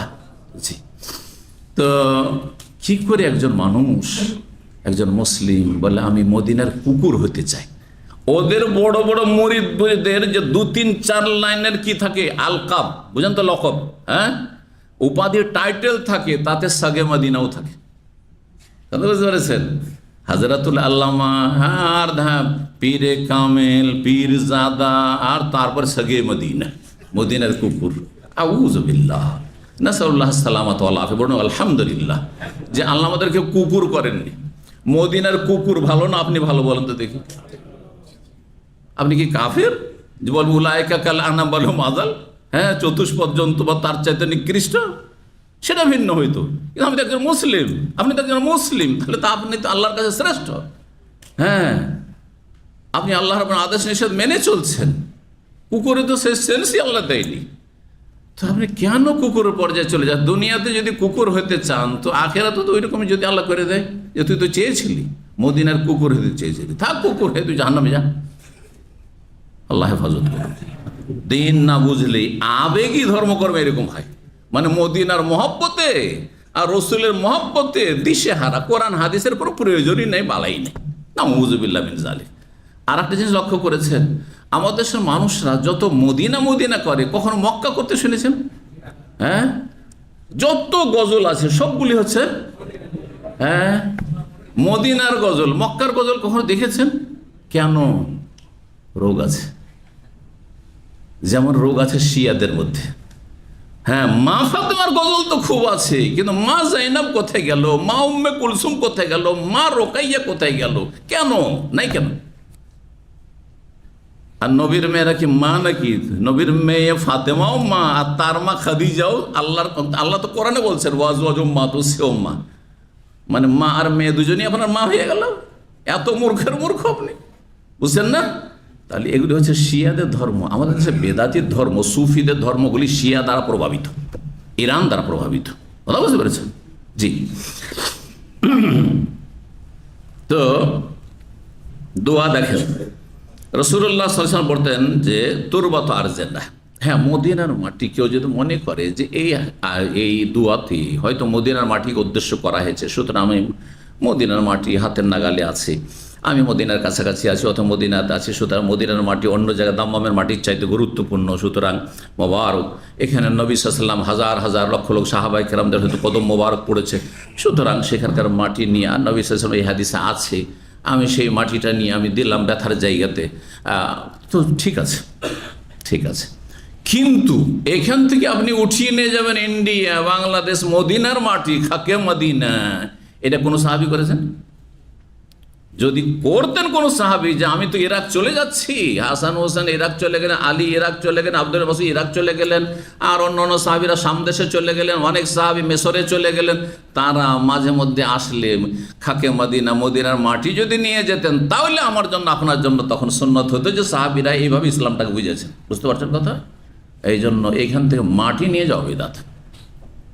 কিন্তু মদিনায় আছেন, মদিনার আশেপাশে আছেন, মদিনার মাটিকে আপনি মনে করছেন যে এই হাদিস দ্বারা সেটা বলা যেতে পারে যে মদিনার মাটি দিয়ে আর তারপরে আমি রুকিয়া করলাম, দম করলাম, রিকাতে বাজে না, আর আমাদের কোনো একজনের থুথুর মাধ্যমে, তাহলে বোঝালো থুথু দ্বারা, তাহলে থুথু কি মোবারক নাকি? হ্যাঁ, মাটি দিলেন, এটা একটা তদবির, আর ঝাড়ফুঁক করছেন আপনি এই দোয়া পড়ে, আর তারপরে আপনি থুথু সেখানে দিলেন আপনি, বা ফু দিলেন, আর এমন ফু দিবেন যেই ফু শুধু ফু না, ফুয়ের সাথে হালকা থুথুর ছিটা থাকে, এটি হচ্ছে সুন্নাত। এই বিষয়টি অনেকে জানে না। একেবারে থুথু দেওয়া, শুধু থুথু, এটাও সুন্নাত নয়, বাড়াবাড়ি। আর একবার শুধু ফু, একটুও ছিটা আসল না থুতুর, এটিও সুন্নত না। এটা হালকা হয়ে গেল, এটা ভারী হয়ে গেল, কথা বলছেন না? প্রান্তিকতা, হ্যাঁ, যা রোডের দুই সাইডে যেমন গর্ত থাকে ঠিক তেমনই। আর মধ্যম পন্থা হচ্ছে এমনভাবে রুকিয়া করবেন যে হালকা যেন থুথুর ছিটা আসে আপনার, এইভাবে। বেরিকাতে বাজে না, আমাদের কোনো একজন মুসলিমের থুতুর মাধ্যমে ইউসফা সাকিমনা, আমাদের রোগীকে যেন আরোগ্য দান করা হয়, আল্লাহ যেন আরোগ্য দান করা হয়, আল্লাহ তুমি আরোগ্য দান করো, এইভাবে। তাহলে বলবেন বিসমিল্লাহ তুরবাত আরজানা বেরিকাতে বাজে ইউসফা বিসাকিমনা বেইজনে রব্বেনা, অন্য রিওয়ায়াতে রয়েছে বেইজনে রব্বেনা, আমাদের রবের ইচ্ছায়, আল্লাহ না চাইলে হবে না। আল্লাহ না চাইলে মদিনার মাটি দিয়ে হবে না, আর আপনার রুকিয়া দম করে হবে না, আর কারো থুথু দিয়ে ফু দেওয়া তো হবে না। এই দোয়াটিও মুখস্থ করে নেবেন। 5746 নম্বর হাদিস বা 46 নম্বর হাদিস, আমরা তাবেইয়া বর্ণনা করেছেন মা আয়েশা রাদিয়াল্লাহু তাআলা আনহা থেকে, আমরা বিনতে আব্দুর রহমান বড় আলেমা ফাকিহা ছিলেন তাবেঈনদের জামানায়, মহিলা। কালা, তিনি বলেন, কানা রাসূল ইয়াকুলু ফির রুকিয়াতে, রাসূলুল্লাহ সাল্লাল্লাহু আলাইহি ওয়াসাল্লাম তার রুকিয়াতে মানে ঝাড়ফুঁকে বলতেন বিসমিল্লাহ তুরবাতু আরজানা ওয়ারিকাতু বাদেনা ইউসফা সাকিমুনা বেইজনে রব্বেনা, এই যে চলে আসলো বেইজনে রব্বেনা। জি, 39 নম্বর অধ্যায় বলছে বাবুন নাফাসে ফির রুকিয়া, এই অধ্যায় হচ্ছে ঝাড়ফুঁক করে হালকা থুথুর ছিটা সহ দম করা, ফু দেওয়া, এই যে চলে আসলো নাফাস। নাফাখ মানে শুধু ফু দেওয়া, আর নাফাস মানে হালকা থুথুর ছিটার সাথে ফু দেওয়া, আর তাফাল মানে থুথু দেওয়া। জি, তাফাল বা বাসাকা এগুলোর মানে হচ্ছে থুথু নিক্ষেপ করা। জি, এই জন্য বোসাক, হাদিস হচ্ছে বোসাক বা তাফল। তো 5747 নম্বর হাদিস বর্ণনা করছেন আবু কাতাদা তাবি, তিনি বলেন সাহাবি, আবু কাতাদা সাহাবি, আর তার আগে তাবি আবু সালমা বিন আব্দুর রহমান বলছে সামিয়াতুন নবী সাল্লাল্লাহু আলাইহি ওয়াসাল্লাম ইয়াকুল, আমি নবী সাল্লাল্লাহু আলাইহি ওয়াসাল্লাম বলতেছেন আর রুইয়া মিন আল্লাহ, স্বপ্ন আল্লাহর পক্ষ থেকে হয়ে থাকে। যদি সত্যিকারের স্বপ্ন হয় মুমিনের, তাহলে সেটি আল্লাহর পক্ষ থেকে, ফেরেশতাদের মাধ্যমে হয়ে থাকে। আরেক ধরনের স্বপ্ন হলো হুল মুমিনাশ শায়তান, এই কল্পনা জল্পনার যে স্বপ্ন, খারাপ, হুল মানে খারাপ স্বপ্ন, খারাপ স্বপ্ন শয়তানের পক্ষ থেকে হয়। টোটাল স্বপ্ন কত প্রকার? স্বপ্নও 3 প্রকার, এখানে 2 সংক্ষেপে বলা হয়েছে, কিন্তু স্বপ্ন 3 প্রকার। এক হচ্ছে আল্লাহর পক্ষ থেকে ফেরেশতার মাধ্যমে স্বপ্ন, যা দেখলেন হয়ে গেল। আপনার ক্ষেত্রে, নিজের ক্ষেত্রেও মুমিন স্বপ্ন দেখে, অনেক সময় অন্যের ক্ষেত্রেও দেখে, কথা বোঝা গেছে? অথবা আপনার জন্য, আমার জন্য অন্য কেউ স্বপ্ন দেখছে, এমনটাও হইতে পারে। ভালো স্বপ্ন হইতে পারে, তাবির বর্ণনা, আবার ব্যাখ্যা মন্দ হইতে পারে। স্বপ্ন এমন একটি সাবজেক্ট যেটা শুধু আলেম হইলে আর কোরআন হাদিসের জ্ঞান থাকলেই স্বপ্নের তাবির করা শুরু করবেন, এটা জায়েজ নয়। হ্যাঁ, এটা অন্য আরেকটি সাবজেক্ট। কোরআন হাদিসের জ্ঞান অত্যন্ত জরুরি, কিন্তু তার সাথে প্রজ্ঞাবান হইতে হবে। আর তারপরে এইসব এতে ঝুঁকি নিতে যেতে হবে না। কারণ অনেক সময় আপনি এমন কিছু বর্ণনা করে দেন, আপনার বর্ণনার কারণে হয়তো সেই ব্যক্তির ক্ষতি হয়ে গেল। এরকমটা না বললে হয়তো, নেগেটিভ না বললে হয়তো ঘটতো না, এমনটা হওয়ার সম্ভাবনা থাকে। স্বপ্ন বিস্তারিত একটি আলোচনা, আমার কিন্তু বিষয়ভিত্তিক আলোচনা আছে স্বপ্নের উপর বিস্তারিত। তো স্বপ্ন আল্লাহর পক্ষ থেকে যেটা ভালো স্বপ্ন, মানুষের যেন কল্যাণকর, বিপজ্জনক হইলেও আল্লাহর পর সত্য স্বপ্ন, এক কথায় যেটি, আর রুইয়া মিন আল্লাহ মানে হক যেটি। আর এই নবুয়তের 46তম অংশ, 46 ভাগ করে, 46 ভাগ করে এক ভাগ হচ্ছে কি স্বপ্ন। কেন বলা হয়েছে হাদিসে? নবুয়তের জীবন কত বছর? 23 বছর। নবী হয়ে নবী সাল্লাল্লাহু আলাইহি ওয়াসাল্লাম কতদিন থেকেছেন? 40 বছর বয়সে নবী হলেন, 63 বছরে ইন্তেকাল। কত বছর হইল? 23 দুগুণে কত হয়? 46 হয়। এই 46 ভাগের এক ভাগ হচ্ছে স্বপ্ন। কি জন্য? যে প্রথম 40 হওয়ার পরে, যখন 40 পুরা হলো, প্রথম 6 মাস নবী সাল্লাল্লাহু আলাইহি ওয়াসাল্লাম শুধু স্বপ্নই দেখেছেন। আর যা রাত্রে স্বপ্ন দেখতেন সকালে হয়ে যেত, যা কিছু দেখতেন হয়ে যেত। ফাকানা লা ইয়ারা রুয়ান ইল্লা যা মিসলা ফালাকি সুবহ। একবারে যেমন ভোর হওয়া নিশ্চিত, যে রাত হয়েছে তো ভোর একসময় হবে, ফজর শুভ সাদেক হবে, ওই রকমই হয়ে যেত।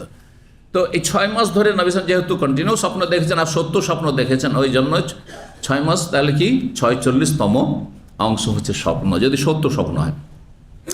দ্বিতীয় স্বপ্ন হচ্ছে শয়তানের পক্ষ থেকে লিয়াহজুনাল্লাযিনা আমানু, মুমিন মুসলিমকে কষ্ট দেওয়ার জন্য, আপনাকে আমাকে কষ্ট দেওয়ার জন্য হঠাৎ একটা অপ্রীতিকর স্বপ্ন যে আমার প্রিয়জন কেউ হতাহত হয়ে গেছে, অথবা এরকমটা হয়ে গেছে, আপনার অমুক হয়ে গেছে, মারা গেছে, তো আপনার অমুক বড় অ্যাক্সিডেন্ট হয়ে গেছে। এই শয়তান কষ্ট দেওয়ার জন্য স্বপ্ন দেখা। এই জন্য এগুলোতে বিব্রত হবেন না। আপনি যদি দোয়া পড়ে নেন স্বপ্নের অনিষ্ট থেকে রক্ষার জন্য, কিচ্ছু হবে না আপনার। আমি এরকম বহু দেখেছি খারাপ স্বপ্ন, খুব অশান্তিজনক, সাথে সাথে দোয়া পড়ে বাম দিকে থুতু দিয়ে ডান দিকে কাত হয়ে শুয়ে যান। শয়তান আর সারা রাত আপনার কাছে হাসতে পারবে না, আর এই স্বপ্ন দ্বারা কোনো ক্ষতি হবে না। একের সাথেই কাজ করে না, যে কোনো খারাপ স্বপ্ন দেখে রাখে। যে দোয়াটি আরবিতে পড়তে পারো সবচেয়ে ভালো, শোন না, আর না হলে নিজের ভাষা বলে, আল্লাহ এই স্বপ্নের কল্যাণ কামনা করি এবং স্বপ্নের অনিষ্ট থেকে আমি তোমার কাছে আশ্রয় কামনা করি। আর তৃতীয় স্বপ্ন হচ্ছে আজগাস ও আহলাম। সূরায়ে আপনার ইউসুফে যে রয়েছে আজগাস ও আহলাম, মানে মানুষ যা কল্পনা জল্পনা দিনে করে তাই রাত্রে দেখে। দিনে ভালো কল্পনা একটা করেছেন তো ভালোই দেখছেন আপনি, দিনে খারাপ কল্পনা, কারোর সাথে ঝগড়া বিবাদ হয়েছে সেটাই দেখছেন আপনি, দিনে স্বামী স্ত্রীতে টেনশন হয়েছে, আর রাত্রে দেখছেন যে কেউ এসে বলছে দে তোর স্ত্রীকে তালাক, কেন রাখছিস, তালাক দিয়ে দিবেন। আল্লাহ আমাকে স্বপ্নে জানিয়েছেন তালাক দিতে বলেছেন, বলবেন নাকি? না, ওই যে দিনে ওই ঝগড়া করেছে আর রাতে তখন শয়তান আপনাকে নিয়ে খেলা করছে, অথবা ওগুলি কল্পনা জল্পনা বারবার দিমাগে ঘুরতে আছে, ঘুরপাক খাচ্ছে, ওইটাই দেখছে। আজগাস আহলাম ওমা নাহনু বিতাউইল আহলামি বিআলিমিন। জি, তো অলহুল মিনাশ শাইতান, খারাপ স্বপ্ন শয়তানের পক্ষ থেকে। ফাইদার আহাদুকুম শাইআন ইয়াকরাহু, তোমাদের কোনো ব্যক্তি এমন কোনো স্বপ্ন দেখে যেটা তার জন্য অপ্রীতিকর, কষ্টদায়ক, ভালো লাগে না স্বপ্ন দেখে, আজকের স্বপ্ন দেখে মনটা খারাপ হয়ে গেছে, ফালিয়ানফুস হিনা ইয়াস্তাইকিযু সালাসা মাররাত, যখনই জাগবেন আপনি জেগে 3 বার কি করবেন? ফু দেন। আপনি 3 বার কি করেন? ফু দেন, বাম দিকে দেবেন। ওয়ায়াতাউযু মিন শাররিহা, আর স্বপ্নের অনিষ্ট থেকে আশ্রয় কামনা করবেন। যদি আশ্রয় কামনা করে নেন আর বাম দিকে থুথু ফেলে দেন 3 বার করে, ফাইন্নাহা লা তাদুররুহু, তাহলে এই স্বপ্ন কোনো ক্ষতি সাধন করতে পারবে না।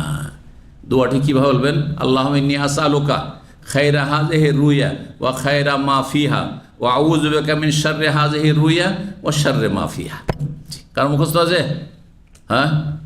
মুখস্থ করতে ভালো পারলে ভালো, আর না হলে সংক্ষেপে আমি তার সার মর্ম অর্থ করলাম।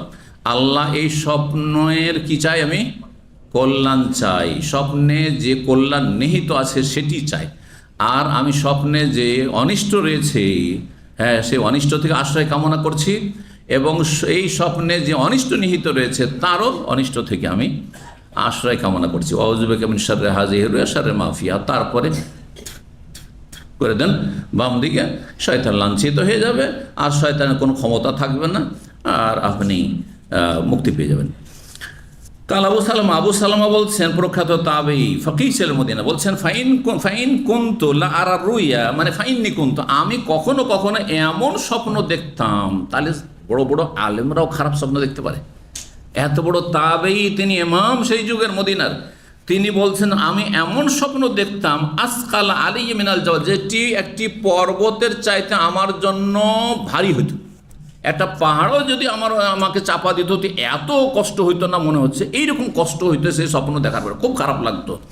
ফামা হুয়া ইল্লা সামিআতু হাযাল হাদিস, কিন্তু তারপরে যখন এই হাদিসটি শুনে নিলাম আর এই দোয়া পড়া শুরু করলাম, ফামা ওবালিহা, আর কোনো পরোয়াই করি না, কি স্বপ্ন দেখলাম না দেখলাম কোনো পরোয়া করি না, কোনো পরোয়া করি না।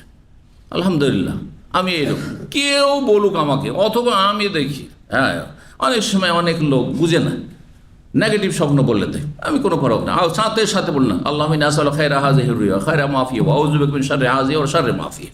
ব্যাস, আল্লাহর ইয়াকিন আছে, এই স্বপ্ন আমার কোনো ক্ষতি করবে না, লাভ হবে লস হবে না ইনশাআল্লাহ। আল্লাহ যেন আমাদেরকে ইয়াকিনের সাথে আমল করার তৌফিক দান করেন। আমল করুন। 5748 নম্বর হাদিস মা আয়েশা রাদিয়াল্লাহু তাআলা আনহা বর্ণনা করছে, তিনি বলেন কানা রাসূলুল্লাহ সাল্লাল্লাহু আলাইহি ওয়াসাল্লাম আওয়া ইলা ফিরাশি, রাসূলুল্লাহ সাল্লাল্লাহু আলাইহি ওয়াসাল্লাম যখন নিজের বিছানায় আগমন করতেন, আশ্রয় নিতেন মানে বিছানায় ঘুমোতে আসতেন, নাফাসা ফি কাফাইহি, দুই হাতে ফু দিতেন। মনে হচ্ছে যে প্রথম আগে ফু দিয়ে নিতেন, কেউ কেউ বাহ্যিক এর উপর আমল করে আগে ফু দিয়ে তারপরে সূরাগুলি পড়ে, কিন্তু অন্য হাদিসে রয়েছে আগে পড়ার কথা তারপরে ফু দেওয়ার কথা, আর এটি বেশি যুক্তিসঙ্গত। সুতরাং যে হাদিসটি যুক্তিসঙ্গত আর অনেক সময় একসাথে বর্ণনা করা, ফা দিয়ে যদি না হয় ওয়াও দিয়ে এবং দিয়ে, তাহলে সিরিয়াল বুঝায় না।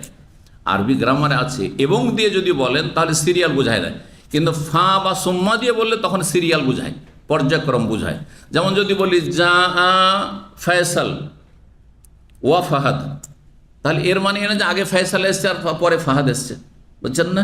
কিন্তু যদি বলে যা আ ফয়সাল সুম্মা ফাহাদ, অতঃপর, তাহলে একটু বিলম্ব এসছে। ফা দিয়ে যদি বলি যে যা আ ফয়সাল ফা ফাহাদ বা ফা আবদুল্লাহ, তাহলে আবদুল্লাহ পরে এসছে, আগে ঢুকেছে, কথা বুঝতে পারছেন? সুতরাং এখানে যখন ওয়াও দিয়ে এসেছে, বলছেন যে ইজা আওয়াইলা ফিরাশি নাফাসা ফি কাফাইহি বিকুল আল্লাহ, কি পড়ে? কুল আল্লাহ পড়ে, অবিল মুআওয়াযাতাইন, আর দুটো আশ্রয় দানকারী সূরা দিয়ে, মানে সূরায়ে ফালাক এবং নাস পড়ে, জামিআন, তিনটি। তারপরে এখানে দেখেন সুম্মা ইয়ামসাহু বিহিমা ওয়াজহাহু, এইখানে পড়ার কথা রয়েছে। কুল আল্লাহ পড়লেন, সূরা ফালাক নাস পড়লেন, আর তারপরে তখন কি করতেন? আচ্ছা, কুল আল্লাহ আর সূরা ফালাক নাস, যে তিনটি সূরা পড়বেন, এই তিনটি সূরা পড়ার ক্ষেত্রে কেমনভাবে পড়বেন? মানে একবারই মানে সূরা ইখলাস 3 বার পড়ে নেবেন না, সূরা ইখলাস ফালাক নাস তারপরে ফু, এটা হচ্ছে সহিহ সুন্নাহ, এটা হচ্ছে বেশি সহিহ সুন্নাহ। সুম্মা ইয়ামসাহু বিহিমা ওয়াজহাহু, তারপরে নিজের মুখমণ্ডলে, তাহলে আপনি ফু দিবেন হাতে, এইভাবে ফু দিবেন, আর ফু দেওয়ার পরে আপনি আগে চেহারায় হাত বুলাবেন, আর তারপর ওমা বালাগাত ইয়াদাহু মিন জাসে, যতটা শরীরে হাত পৌঁছে, এদিকে হাত পৌঁছেছে, এদিকে হাত পৌঁছেছে, এদিকে বডিতে যতটা হাত পৌঁছে আপনার, যতটা হাত পৌঁছিল, জরুরি নয় যে আপনাকে একবারে শরীরকে একবারে গুটিয়ে নিতে হবে আর পা পর্যন্ত পৌঁছে দিতে হবে না, যতদূর হাত পৌঁছিল। তো এই ছিল হাদিস। তারপরে বলছেন কালাত আয়েশা, মা আয়েশা রাদিয়াল্লাহু বলেন ফালাম্মাশতাকা, যখন নবী সাল্লাল্লাহু আলাইহি ওয়াসাল্লাম অসুস্থ হয়ে পড়লেন, কানা ইয়ামুরনি, তখন আমাকে তিনি নির্দেশ দিতেন আন আফআলা যালিকা, এটা যেন আমি করি, কারণ নবী সাল্লাল্লাহু আলাইহি ওয়াসাল্লাম অচল হয়ে গেছে, শরীর নিস্তেজ হয়ে গেছে, একেবারে ক্ষীণ হয়ে গেছেন, হাত উঠছেন, হাত উঠাবেন, ফু দিবেন, আর ফু দেওয়ার পরে আর তারপরে তখন হাত ফেরাবেন, এতটুকু শরীরে ক্ষমতা নেই একবারে শেষ সময়গুলোতে। তখন বললেন যে তুমি এই কাজটি করে দাও, তুমি এই কাজটি করে দাও, মানে এই সূরাগুলি পড়ো, 3টি সূরা পড়ো, আর তারপরে আমার শরীরে এই সূরা ইখলাস ফালাক নাস পড়ে ফু দিয়ে দাও। বলছেন যে আমি করতাম, কিন্তু অন্য রিওয়ায়াতে কি রয়েছে? অতিরিক্ত রয়েছে যে আমি আমার নিজের হাতে ফু না দিয়ে নবী সাল্লাল্লাহু আলাইহি ওয়াসাল্লামের হাতটাকে ধরতাম, আর তারপর আমি পড়ে তাতে ফু দিলাম, আর নবী সাল্লাল্লাহু আলাইহি ওয়াসাল্লাম হাত যেহেতু আমার হাতের চাইতে বরকতপূর্ণ, সুতরাং তার হাত দুটোকে নিয়ে তখন তার শরীর মোবারকে চেহারা থেকে শুরু করে যতটা সম্ভব হতো হাত বুলিয়ে দিতাম। কালা ইউনুস কুনতু আরা ইবনে শিহাব, আমি ইবনে শিহাব জোহরিকে আমি দেখেছি বা দেখতাম, ইয়াসনাউ যালিক, এমনটা করতেন, এজা আওয়া ইলা ফিরাশ, যখন বিছানায় আসতেন, মানে তাবেইও এই আমলটি করতেন, অর্থাৎ এই আমলটি পরম্পরা চলে আসছে। 5749 নম্বর হাদিস বর্ণনা করছেন সাহাবী আবু সাঈদ খুদরি রাদিয়াল্লাহু তাআলা আনহু, নবী সাল্লাল্লাহু আলাইহি ওয়াসাল্লাম বা সাহাবীদের ঝাড়ফুঁক সম্পর্কে হাদিস। আর এই হাদিসটি এর আগে গিয়েছে দুইবার করে। আন্না রাহাতা মিন আসহাবি রাসূলিল্লাহ সাল্লাল্লাহু আলাইহি ওয়াসাল্লাম ইনতালাকু ফি সাফারাতিন, রাসূলুল্লাহ সাল্লাল্লাহু আলাইহি ওয়াসাল্লামের সাহাবায়ে কেরামদের একটি ক্ষুদ্র দল একটি সফরে গিয়েছিল, যাদের সংখ্যা 30 জন ছিল। অন্য রিওয়ায়াতে রয়েছে সাফারুহা, তারা সফরে গিয়েছিল হাত্তা নাজালু বিহাইয়্যিম মিন আহিয়াল আরব, তারা গিয়ে অবতরণ করেছিল আরব একটি গোত্রের অঞ্চলে, যে গোত্র বসবাস করত সেই গোত্রের অঞ্চলে গিয়ে তারা সেখানে অবতরণ করেছিল। ফাস্তাযাফুম, তাদের কাছে গিয়ে জিয়াফত তলব করেছিল, কারণ তখন তার এরকম রেস্টুরেন্ট, হোটেল আর শহর বাজার ছিল না। এখন গিয়েছে, কেউ যদি খেতে না দিত, না খেয়ে মানুষ মরবে তো যার ফলে তাদেরকে বললেন যে আমরা তো মুসাফির, আমাদেরকে খেতে দাও, এসেছি। ফাবাও, কিন্তু তাদের মনটা ছোট, তারা অস্বীকার করলো। অথচ আরবরা পরম্পরা আগে থেকে কিন্তু অতিথি পরায়ণ, এটি হচ্ছে আরবদের আসল স্বভাব। এই জন্য দেখেন আরবদের মেহমান আসলে আমাদের মতো নয় যে 1 কেজি 1.5 কেজি গোস্ত নিয়ে আর একটা মুরগি নিয়ে বসবে, বিশাল সাহান নিয়ে বসতে হবে করে, তাই না, একজন মেহমানের জন্য। আর যদি নিকট আত্মীয় হয় বা ওই রকম স্পেশাল গেস্ট হয়, তাহলে কি করতে, গোটা গানাম নয় গোটা উঁট একবার নিয়ে বসতে আসতো, ঠিক কিনা? অথচ খেতেই পারবে না, ওর মানে 5 ভাগের 1 ভাগও খেতে পারবে না, বা 100 ভাগের মধ্যে 2-4-5 ভাগও খেতে পারবে না। কিন্তু নষ্ট করা জায়েজ না। বেশি নিয়ে বসলে জায়েজ আছে এই শর্তে যে সেটা অন্যদেরকে খাওয়িয়ে দেবেন, কিন্তু ফেলে দেবেন এটি জায়েজ নয়। এতে বরকত চলে যায়। বরকত চলে যাওয়ার, বরকতহীনতার একটি গুরুত্বপূর্ণ কারণ হচ্ছে এভাবে আল্লাহর নিয়ামতকে নষ্ট করা। বলছেন যে ফাআবাউ আন ইউযাইয়িফু, তারা কিন্তু তাদেরকে জিয়াফত করাতে মানে খাওয়াতে অস্বীকার করলো। তার কিছুক্ষণ পরে আল্লাহর পরীক্ষায় এই গোত্রের জন্য ফালুদিগা সাইয়্যিদু যালিকাল হাই, সেই গোত্রেরই যে নেতা সর্দার ছিল তাকে বিষাক্ত প্রাণীতে, সাপ অথবা বিচ্ছুতে দংশন করেছে।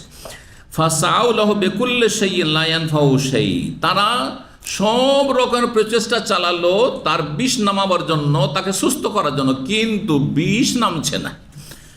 লা ইয়ানফাউ শাই, কোনো কিছু তার কাজে আসছে না। ফাকালা বাযুহুম, তাদের কেউ বলল লাউ আতাইতুম হাওলাই রাহাত, আমরা তো সব ব্যর্থ হয়ে গেলাম, কিছুই করতে পারলাম না।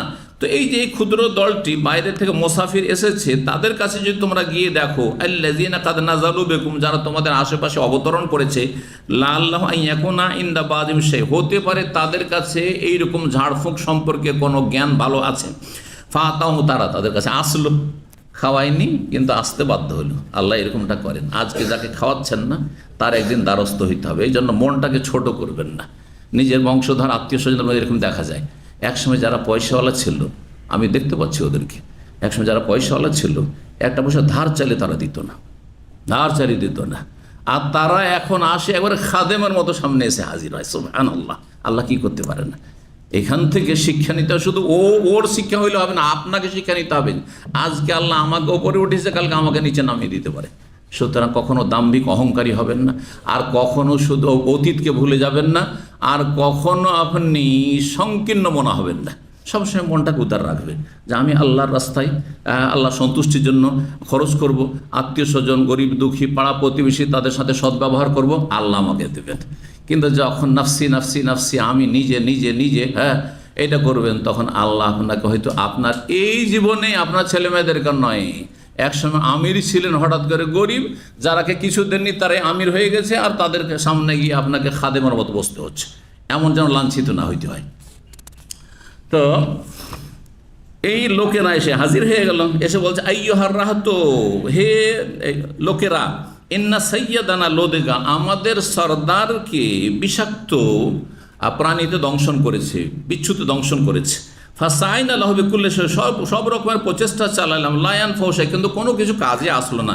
ফাহাল ইনদা আহাদিম মিনকুম শাই, তোমাদের কাছে কি এমন কোনো জ্ঞান আছে, সম্পূর্ণ নলেজ আছে যে তোমরা আমাদের উপকার করতে পারবে, ঝাড়ফুঁক করে দিতে পারবে, বিষ নামাতে পারবে? ফাকালা বাযুহুম, তাদের কেউ বললো নাম, হ্যাঁ।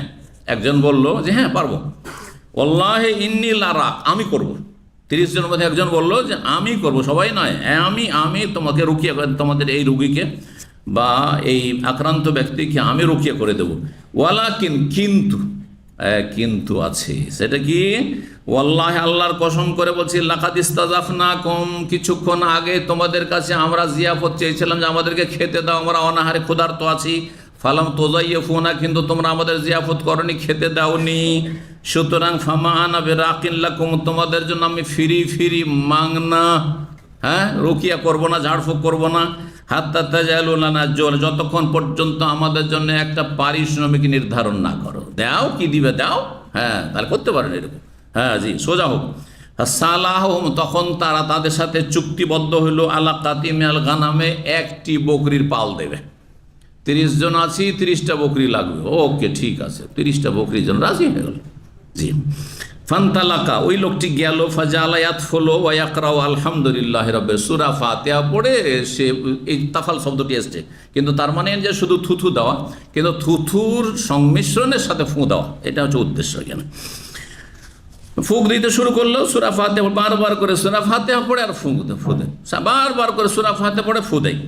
হাত্তা লাকান্নামা নশাতা মিন ইকাল, হঠাৎ করে মনে হলো যে সেই ব্যক্তি রশিতে বাঁধা অবস্থায় ছিল, তার বাঁধনকে খুলে দেওয়া হয়েছে। কারণ বাঁধন খুলে দিলে মানুষ একবারে ফ্রি হয়ে যায়, তেমনি এই বিষে আক্রান্ত ব্যক্তি, সেই ব্যক্তি একবারে সুস্থ হয়ে গেছে, হঠাৎ করে সুস্থ হয়ে গেছে। সত্য ঘটনা। সুতরাং আপনি কোনো কিছু অসম্ভব মনে করবেন না, ইয়াকিনের সাথে করবেন। ফান্তালাকা ইয়ামশি মা বিহি কালাবা, আর তারপরে ওই লোকটি যে যাকে বিষাক্ত প্রাণীতে দংশন করেছিল, সেই লোকটি হাঁটতে শুরু করলো। মনে হয় না যে তার কোনো রকমের কোনো অসুস্থতা আছে, কোনো অসুস্থতা নেই, একবারে স্বাভাবিক হয়ে গেছে। কালা ফাউফাহুম জৌলাহুম, তাদের জন্য নির্ধারিত যে পারিশ্রমিক ছিল তা পরিপূর্ণভাবে তারা দিয়ে দিল। আল্লাযীনা আল্লাযী সালাহুম আলাইহি, যার চুক্তি তাদের সাথে হয়েছিল। ফাকালা বাযুহুম, তাদের ওই যে নিয়ে আসলো 30টা বকরি নিয়ে ওই লোক হাজির হইল, আর তখন কিছু লোকেরা বলে ইকসমু, এখন ভাগ করলাম, 30টা বকরি আছে তো সবাই নাও, আমরা তো সবাই আছি একসাথে। ফাকাল আল্লাযী রাকা, যেই ব্যক্তি রুকিয়া করেছিল সে বলল লা তাফালু, এটা এখন ভাগ করিও না, কারণ আমরা হয়তো নাজায়েজ বলে জানি না, সেই জন্য নিয়ে নিলাম, কিন্তু যদি নাজায়েজ হয়, কারণ এই যে আমার পারিশ্রমিক নির্ধারণ করেছি, এটা ঠিক হইলো কি হলো না, আমরা যে চেয়ে নিলাম এটা ঠিক হইলো কি হলো না, সেই জন্য কি করো, লা তাফালু, ভাগ করিও না। হাত্তা নাতিয়া রাসূলুল্লাহ সাল্লাল্লাহু আলাইহি ওয়াসাল্লাম, যতক্ষণ পর্যন্ত রাসূলুল্লাহর কাছে আমরা না আসছি। ফানাযকুর লাহুল্লাযী কানা, যা ঘটেছে তা বর্ণনা না করছি। ফানানজুরু মা ইয়ামুরুনা, কি নির্দেশ দিচ্ছেন তা আমরা দেখছি। যদি উনি বলেন রাসূলুল্লাহ সাল্লাল্লাহু আলাইহি ওয়াসাল্লাম যে হ্যাঁ খেতে পারো, তাহলে ভাগ করব, আর যদি বলেন না তোমাদের জন্য আরাম, এরকম ঝাড়ফুঁক করে এরকম বকরি ছাগল নেওয়া, পারিশ্রমিক নেওয়া, তাহলে ফিরিয়ে দিয়ে আসবো। মদিনা পৌঁছিলেন। ফাকাদিমু আলা রাসূলিল্লাহ, তারা আসলো রাসূলুল্লাহ সাল্লাল্লাহু আলাইহি ওয়াসাল্লামের কাছে। ফাযাকারুল্লাহু, বিষয়টি উল্লেখ করলো।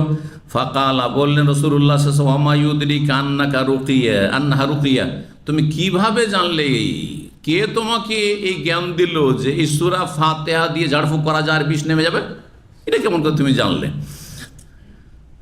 আসাবতুম, সে অনুমান ভিত্তিক। সূরা ফাতিহা হচ্ছে প্রথম সূরা, সূরা ফাতিহার অনেক ফজিলত রয়েছে। সূরা ফাতিহা উম্মুল কিতাব, গোটা কোরআনের মা, গোটা কোরআনের মূল। সুতরাং তিনি সূরা ফাতিহা দিয়ে রুকিয়া করা শুরু করেছেন। আসাবতুম, বললেন রাসূল, তোমরা ঠিক কাজ করেছো। ইকসেমু, ভাগ বন্টন করে নাও। ওয়াজরিবুলি মাকুম বিসাহমি, তোমাদের সাথে আমার জন্য একটা ভাগ রাখো। কি যেন বললেন? যাতে তাদের কোনো দ্বিধাদ্বন্দ্ব না থাকে। আপনাদের কাছে যদি এখনই খাবার কেউ নিয়ে আসে, কোনো আরবিয়ান, তো অনেকে খাবেন না, ভাববেন যে এটা মিসকিনের খাবার, কসম করে। আরবরা খুব বেশি কসম খায় না, আর মাঝে মাঝে কসমের কাফারার খাবার নিয়ে আসে। তো আপনাদের সবার জন্য জায়েজ?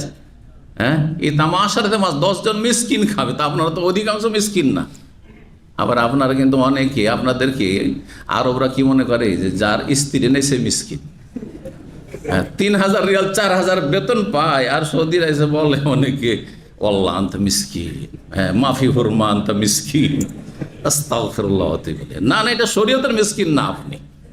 আপনি ধনকুব, পয়সাওয়ালা, অনেক পয়সা আপনার কাছে, আপনি মিসকিন না, আপনি গানি। কথা বোঝা গেছে? তো মিসকিন কি? যার মৌলিক প্রয়োজনে অভাব আছে, যতটা অভাব থাক না কেন। হয়তো আপনার 30 দিনের খাবার জুটে না, 25 দিন হয়, 5 দিন আপনাকে ধার কর্জা করতে হয়, অথবা খাওয়া দাওয়া জুটে যায়, চিকিৎসা করাইতে পারেন না, শীত বস্ত্র কিনতে পারেন না, ইত্যাদি ইত্যাদি, বাড়ি ঘরটা ঠিক করতে পারেন না, ভেঙে পড়ছে, তো মিসকিন আপনি তখন বলতে পারেন। ঋণ কর্জা আছে, ঋণ কর্জা পরিশোধ করার মতো জমি জায়গাও নাই, তখন মিসকিন বলা যেতে পারে। সংসার তো মোটামুটি চলে যাচ্ছে। তো এক কথায় অনেক সময় হয় কি, খাবার এরকম আসে, আমাকে অনেক ভাইরা জিজ্ঞাসা করেছে যে জুমাবারে খাবার আসে, এটা কি আমাদের জন্য খাওয়া যাবে? আর অনেকে মনে করে এটা জাকাতের টাকা দিয়ে, অনেকে মনে করে যে হয়তো এগুলো আমাদের জন্য খাওয়া যাবে না। তখন তো বলতে হবে, যদি বলে হ্যাঁ খাওয়া যাবে, ওর চাইতে ভালো হচ্ছে আমি যদি একদিন খেতে বসে যাই, সে খেয়ে যেত, ওনার জন্য যাই, আমাদের জন্য কেন যাই যাবে না? হবে না? এই জন্য নবী সাহেব বলেছেন আমার একটা ভাগ বসা। জি। তো 40 নম্বর অধ্যায় হচ্ছে বাবু মাসির রাকিয়াল ওয়াজআ বিয়াদিহিল ইউমনা। এই অধ্যায় হচ্ছে রুকিয়াকারী যিনি ঝাড়ফুঁক করবেন তিনি ব্যথার জায়গায় বা কষ্টের জায়গায় ডান হাত ফিরাতে পারবেন। এটিও সুন্নাত। যেখানে ব্যথা হচ্ছে সেই জায়গায় দোয়া পড়ে ফু দিয়ে হাত ফেরানো। এতে যেমন এই সুন্নাত, এক তো সুন্নাত হাদিস দ্বারা প্রমাণিত। 2 নম্বর কথা দেখেন, রোগীর গায়ে হাত দিলে রোগী মানসিক শান্তি পায়। এটা পরীক্ষিত জিনিস। এই জন্য রোগী দেখতে গেলে কি করতে হয়? একটু গায়ে হাত দিয়ে দেখতে হয়। এখানে হাতে হাত দিয়ে দেখলেন, অথবা মাথায় কপালে হাত দিয়ে দেখলেন, শরীরে একটু কোনো জায়গাতে হাত দিয়ে দেখলেন, এতে খুব প্রশান্তি লাভ করে যে আমাকে আমার আপনজন এবং আমার একটু খোঁজখবর নিতে এসছে, একটু গায়ে হাত রাখলো। আর বিশেষ করে বিশিষ্ট ব্যক্তি যদি হাত রাখে তো আলাদা ব্যাপার, তাই না? আর রুকিয়া করে রাখলে তো আলাদা তখন। এই জন্য হাত রাখার বিষয়টি বিভিন্ন দিক থেকে গুরুত্বপূর্ণ। 5750 নম্বর হাদিস বর্ণনা করছেন মা আয়েশা রাদিয়াল্লাহু তাআলা, তিনি বলেন নবী সাল্লাল্লাহু আলাইহি সাল্লাম আশ্রয়ে রাখতেন তার পরিবারের যে কোনো কাউকে, কেউ অসুস্থ হলে ইয়ামসাহু বিয়ামিনি, ডান হাত বুলিয়ে দিতেন শরীরে, আর এই দোয়াটি পড়তেন। হাদিসটি একটু আগে গেল, আজহিল বাস রাব্বান্নাস ওয়াশফি আনতা শাফিল আশিফা ইল্লা শিফাউকা শিফা লা ইউগাদিরু সাকাওয়া। 41 নম্বর অধ্যায় বাবুন আল মারআতু তারকির রাজুল। এই অধ্যায় হচ্ছে মহিলা কি পুরুষের ঝাড়ফুঁক করতে পারবে? হ্যাঁ বলেন, পারবে? হ্যাঁ, ফতোয়া। মহিলা কি পুরুষ রোগীর দম করতে পারবে, ঝাড়ফুঁক করতে পারবে? যে বলবেন হাত তোলেন। হ্যাঁ, মাহরাম যদি তার জন্য ঝাড়ফুঁক, আর মাহরাম ছাড়াও ফুঁক দেওয়া যেতে পারে, কিন্তু যদি ফিতনার আশঙ্কা না থাকে, মাহরামকে তো করতে পারে। নবী সাল্লাল্লাহু আলাইহি ওয়াসাল্লামকে মা আয়েশা করেছেন, হাদিস নিয়ে আসছে। তো স্ত্রী স্বামীকে ফুঁক দিয়েছে, অসুবিধা কি, তাই না? আচ্ছা, মেয়ে বা মা ফুঁ দিয়েছে ছেলেকে, অথবা বাবাকে ফুঁ দিয়েছে মেয়ে, অসুবিধা আছে? বোন ফু দিছে ভাইকে, অসুবিধা আছে? কোনো ভাই অসুবিধা নেই। মাহরাম হলে তো অসুবিধা নেই। মাহরাম ছাড়াও ফু দেওয়া জায়েজ রয়েছে যদি সেখানে ফিতনার আশঙ্কা না থাকে, আর সেই মহিলা ছাড়া অন্য কেউ রুকিয়া সম্পর্কে এরকম অভিজ্ঞ নাই। এই দুটো শর্তের সাথে যদি পুরুষ অভিজ্ঞ থাকে তো পুরুষও জানছে রুকিয়া করতে পারবে, আর মহিলাও পারবে। তো মহিলাকে কেন রুকিয়া করাবেন আপনি? নর মাহরামকে পুরুষকে দিয়ে রুকিয়া করে, পুরুষ রুকিয়া করবে। মহিলা ছাড়া বেশি কেউ রুকিয়া জানছে না, অথবা কেউ করতে চাইছে না, মহিলা রুকিয়া করবে, তাহলে সেখানে ফিতনার কোনো সম্ভাবনা না থাকে। ফিতনার সম্ভাবনা যেমন নির্জনে, রোগী পুরুষ একা আর নির্জনে। আজকাল যেসব মহিলারা আপনার ডাক্তারি করে, একাই চেম্বারে আছে, আর একটা পুরুষ পেশেন্ট ঢুকলো, একজন পুরুষ একজন মহিলা নির্জনে, দরজা বন্ধ করে যাই, তাহলে দরজা খোলা রাখতে হবে। শরীয়তের মাসলা হচ্ছে দরজা খোলা রাখতে হবে, তাহলে যাতে করে খালওয়াতের হারাম নাজায়েজ কাজ না হয়। আর না হইলে সেই পুরুষের সাথে আরও কেউ ঢুকলো, মহিলা অথবা পুরুষ, তাহলে অসুবিধা নেই। পুরুষ চিকিৎসক আছে, বাধ্য হয়তো পুরুষ চিকিৎসকের কাছে নিয়ে যেতে মহিলাকে, তাহলে শুধু মহিলাকে পাঠাবেন না, আপনি গাড়িতে বসে আছেন পুরুষ দায়ুসের মতো, আর আপনার স্ত্রীকে পাঠিয়ে দিয়েছেন দাঁতের চিকিৎসার জন্য, জায়েজ নয়। আপনি নিজে সেখানে ঢুকবেন, সে ঢুকবেন। জি। তো সেখানে যদি একাধিক লোক থাকে তাহলে ফিতনার আশঙ্কা নেই। আর তারপরে মহিলা রুকিয়া করছে, মহিলা রুকিয়া করার ক্ষেত্রে আরও শর্ত হচ্ছে গায়ে হাত লাগাবে না। যেমন হাত বোলানোর বিষয়টি করবে না, কারণ সেটা ফিতনার কারণে মহিলা গায়ে হাত লাগা পুরুষের জায়েজ নয়। সুতরাং সেখানে ফু দিতে পারে, স্পর্শ না করে ফু দিতে পারে, কিন্তু নির্জনতায় নয়, ফিতনার আশঙ্কা নাই। যুবতী মেয়ে আর যুবককে ফু দিয়েছে, তাহলে ফিতনার আশঙ্কা আছে। কিন্তু বয়স্ক মানুষ, হয়তো বয়সিকা মহিলা, বয়স্ক রুগী, বৃদ্ধ হয়ে গেছে, আর তাকে ফু দিচ্ছে, তার ছাড়া কেউ নেই। গ্রামে হয়তো একটা আলেমা আছে বা কোরআন হাদিসের জ্ঞান রাখে, আর সবগুলো জাহেল হয়তো, এরকম ক্ষেত্রগুলিতে জায়েজ রয়েছে। তো এখন ইমাম বুখারী রাহিমাহুল্লাহ যে বয়ান করছেন যতটা হাদিস রয়েছে ততটা আমল করেন, অথবা তার বেশি ফিকহি আলোচনার মাধ্যমে যতটাতে ফিতনার আশঙ্কা না থাকে। কারণ কিছু ইসলামের নীতিমালা রয়েছে পুরুষ আর নারীর কর্মক্ষেত্রের ক্ষেত্রে বা কাজকর্মের ক্ষেত্রে কিছু নীতিমালা রয়েছে, উসুল রয়েছে, সেগুলির পাবন্দি করতে হবে। জি, তো বলছেন যে মহিলা কি পুরুষের রুকিয়া করতে পারবে? 5751 নম্বর হাদিস মায়েশা রাদিয়াল্লাহু তাআলা আনহা বর্ণনা করেন আন্না নবী সাল্লাল্লাহু আলাইহি ওয়াসাল্লাম কানা ইয়ানফুসু আলা নাফসিহি মারাদাহি আল্লাযী কুবিযা ফিহি বিল মুআওয়াযাত। নবী সাল্লাল্লাহু আলাইহি ওয়াসাল্লাম নিজেকে রুকিয়া করতেন সেই অসুস্থতায়, যে অসুস্থতায় তিনি ইন্তেকাল করেন বিল মুআওয়াযাত সূরাগুলি পড়ে, মানে সূরা ইখলাস, ফালাক, নাস, এই 3টি সূরা পড়ে। ফালাম্মা সাকুলা, যখন রোগের তীব্রতা বেড়ে গেল, কুনতু আনা আনফুসু আন আলাইহি বিহিন্না, আমি এই দোয়াগুলি বা এই সূরাগুলি পড়ে তার উপরে ফু দিতাম। ওয়া আমসাহু বিয়াদি নাফসি, আর তার হাত দ্বারা তার শরীরে কি করতাম, হাত ফিরাইতাম। লেবারাকাতিহা, নবী সাল্লাল্লাহু আলাইহি সাল্লামের হাতের বরকতের কারণে, মানে আমার হাতগুলো না বুলিয়ে নবী সাল্লাল্লাহু আলাইহি সাল্লামের শরীরে তার হাতটা বুলাইতাম। তো এইরকমটা করা, তো নবী সাল্লাল্লাহু আলাইহি সাল্লামের হাতে ফু দিয়ে তারপরে হাত ফিরানো। কালা ইবনে ফাসালতু ইবনে সাইব ইবনে শাহাব জোহরীকে জিজ্ঞাসা করেন কাইফা কানা ইয়ানফুসু, কিভাবে তিনি ফু দিতেন? কালা ইয়ানফুসু আলা ইয়াদাইহি, নবী সাল্লাল্লাহু আলাইহি সাল্লামের দুই হাতে তিনি ফু দিতেন।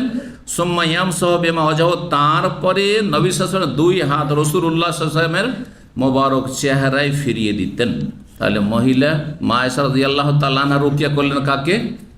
রাসূলুল্লাহ, পুরুষকে করলেন, কিন্তু এখানে স্বামী স্ত্রীর ক্ষেত্রে কোনো ব্যাপার না। জি, 42 নম্বর অধ্যায় বাবু মাল্লাম ইয়ারকা। এই অধ্যায় হচ্ছে কোনো ব্যক্তি যদি বলে যে আমি রুকিয়া করব না, চিকিৎসা করব না, জায়েজ আছে, যদি আল্লাহর ওপর সে অধিক এখন রাখে যে আল্লাহর ওপর যা ফয়সালা মেনে নেব, আমি রুকিয়া ঝাড়ফুঁক কিছু করব না, তো জায়েজ রয়েছে। কিন্তু রুকিয়া কারো কাছে চাওয়া এইটা অনুত্তম, জায়েজ কিন্তু অনুত্তম।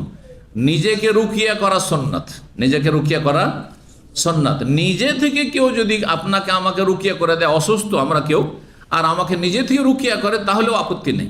কিন্তু যদি কাউকে বলেন যে না একটু আমাকে ফু দিয়ে দেন, একটু আমাকে পানি পড়ে দেন, একটু আমাকে তেল পড়ে দেন, এগুলো আপত্তিকর। কারণ এটা হচ্ছে অন্যের মুখাপেক্ষী শরণাপন্ন হওয়া, যেটা আপত্তিকর। তো এই হাদিস থেকে কেউ ভুল বুঝেছে যে রুকিয়া টোটালি করবেন না, রুকিয়া চাইবেন না, কিন্তু রুকিয়া নিজের নবী সাল্লাল্লাহু করেছেন, হাদিস গেল, নিজে করতেন সুস্থ, যখন এমনি হালকা সুস্থ ছিলেন তখন। কিন্তু শেষ অবস্থায় যখন একবারে ক্ষীণ হয়ে গেলেন, তখন নবী সাল্লাল্লাহু আলাইহি ওয়াসাল্লাম রুকিয়া করেছেন মায়েশা রাদিয়াল্লাহু তাআলা আনহা। তো 42 নম্বর, কেউ যদি রুকিয়া না করে, 5752 নম্বর হাদিস বর্ণনা করেছেন ইবনে আব্বাস রাদিয়াল্লাহু তাআলা আনহু, তিনি বলেন নবী সাল্লাল্লাহু আলাইহি ওয়াসাল্লাম আমাদের কাছে একবার বেরিয়ে আসলেন একদিন, আর বলেন ওরেজাত আলাইয়াল ওমামু, আমার সামনে সমস্ত উম্মতগুলিকে পেশ করা হলো, আমার সামনে সমস্ত উম্মতগুলি কি করা হলো, পেশ করা হলো। ফাজাআলা ইয়ামুরুন নবী মাহুর রাজুল, নবী সাল্লাল্লাহু আলাইহি ওয়াসাল্লাম দেখছেন যে একজন নবী গেল, তার সাথে শুধু একজন তার উম্মত, শুধু একজন মুসলিম হয়েছে তার উম্মতের। ওয়ান নবী ও মাহুর রাজুলান, আরেকজন নবী গেলেন, তার সাথে দুইজন তার উম্মত। ওয়ান নবী ও মাহুর রাহাত, আরেকজন নবী গেলেন, তার সাথে ক্ষুদ্র একটি দল, 5 জন 10 জন, এইরকম, মানে অল্প কিছু লোক ঈমান নিয়ে এসেছে। এত বিচলিত হওয়ার কিছু নেই, হেদায়েত হোক আর না হোক আপনার কাজ আপনি করে যান। ওয়ান নবী ও লাইসা, এমনও নবী দেখলাম যে একজনও কেউ হেদায়েত হয়নি, একাই হাসরের মাঠে হাজির। নবী সাল্লাল্লাহু আলাইহি ওয়াসাল্লামকে দেখানো হলো কোথায়?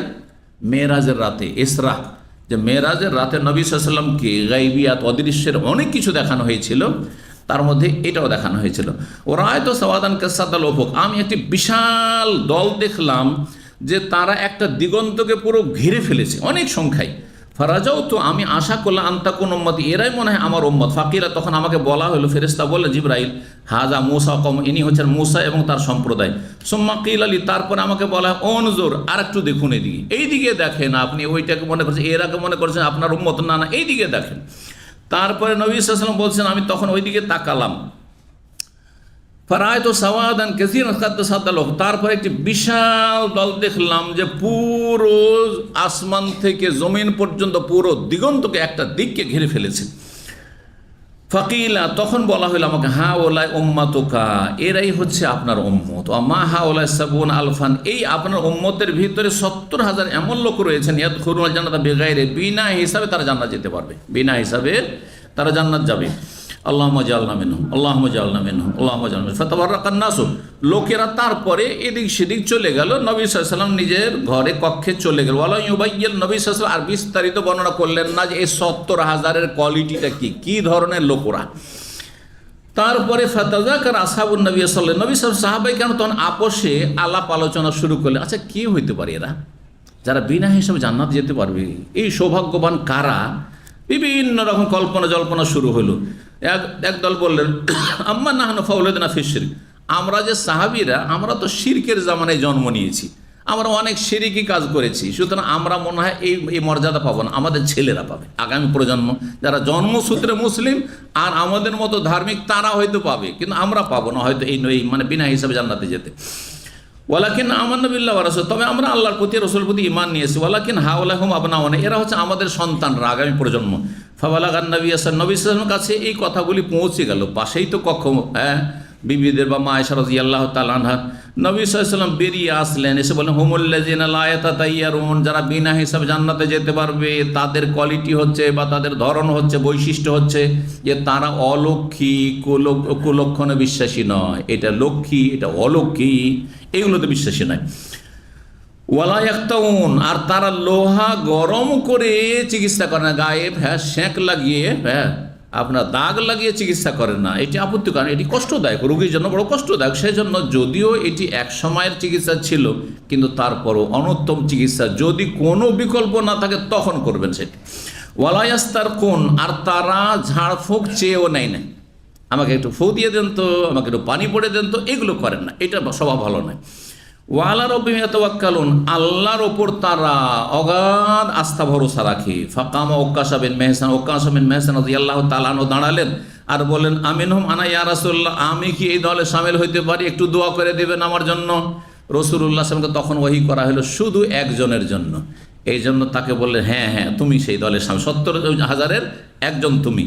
ফাকামা আখার, দ্বিতীয় লোক আবার দাঁড়িয়ে গিয়ে বলছে, আমিনহুম আনা, আমার জন্য একটু দোয়া করে দিন, ইয়া রাসূলুল্লাহ উদুল্লাহ ইয়াজআলান মিনহুম, আমাকে যেন আল্লাহ শামিল করে দেন 70,000-এ।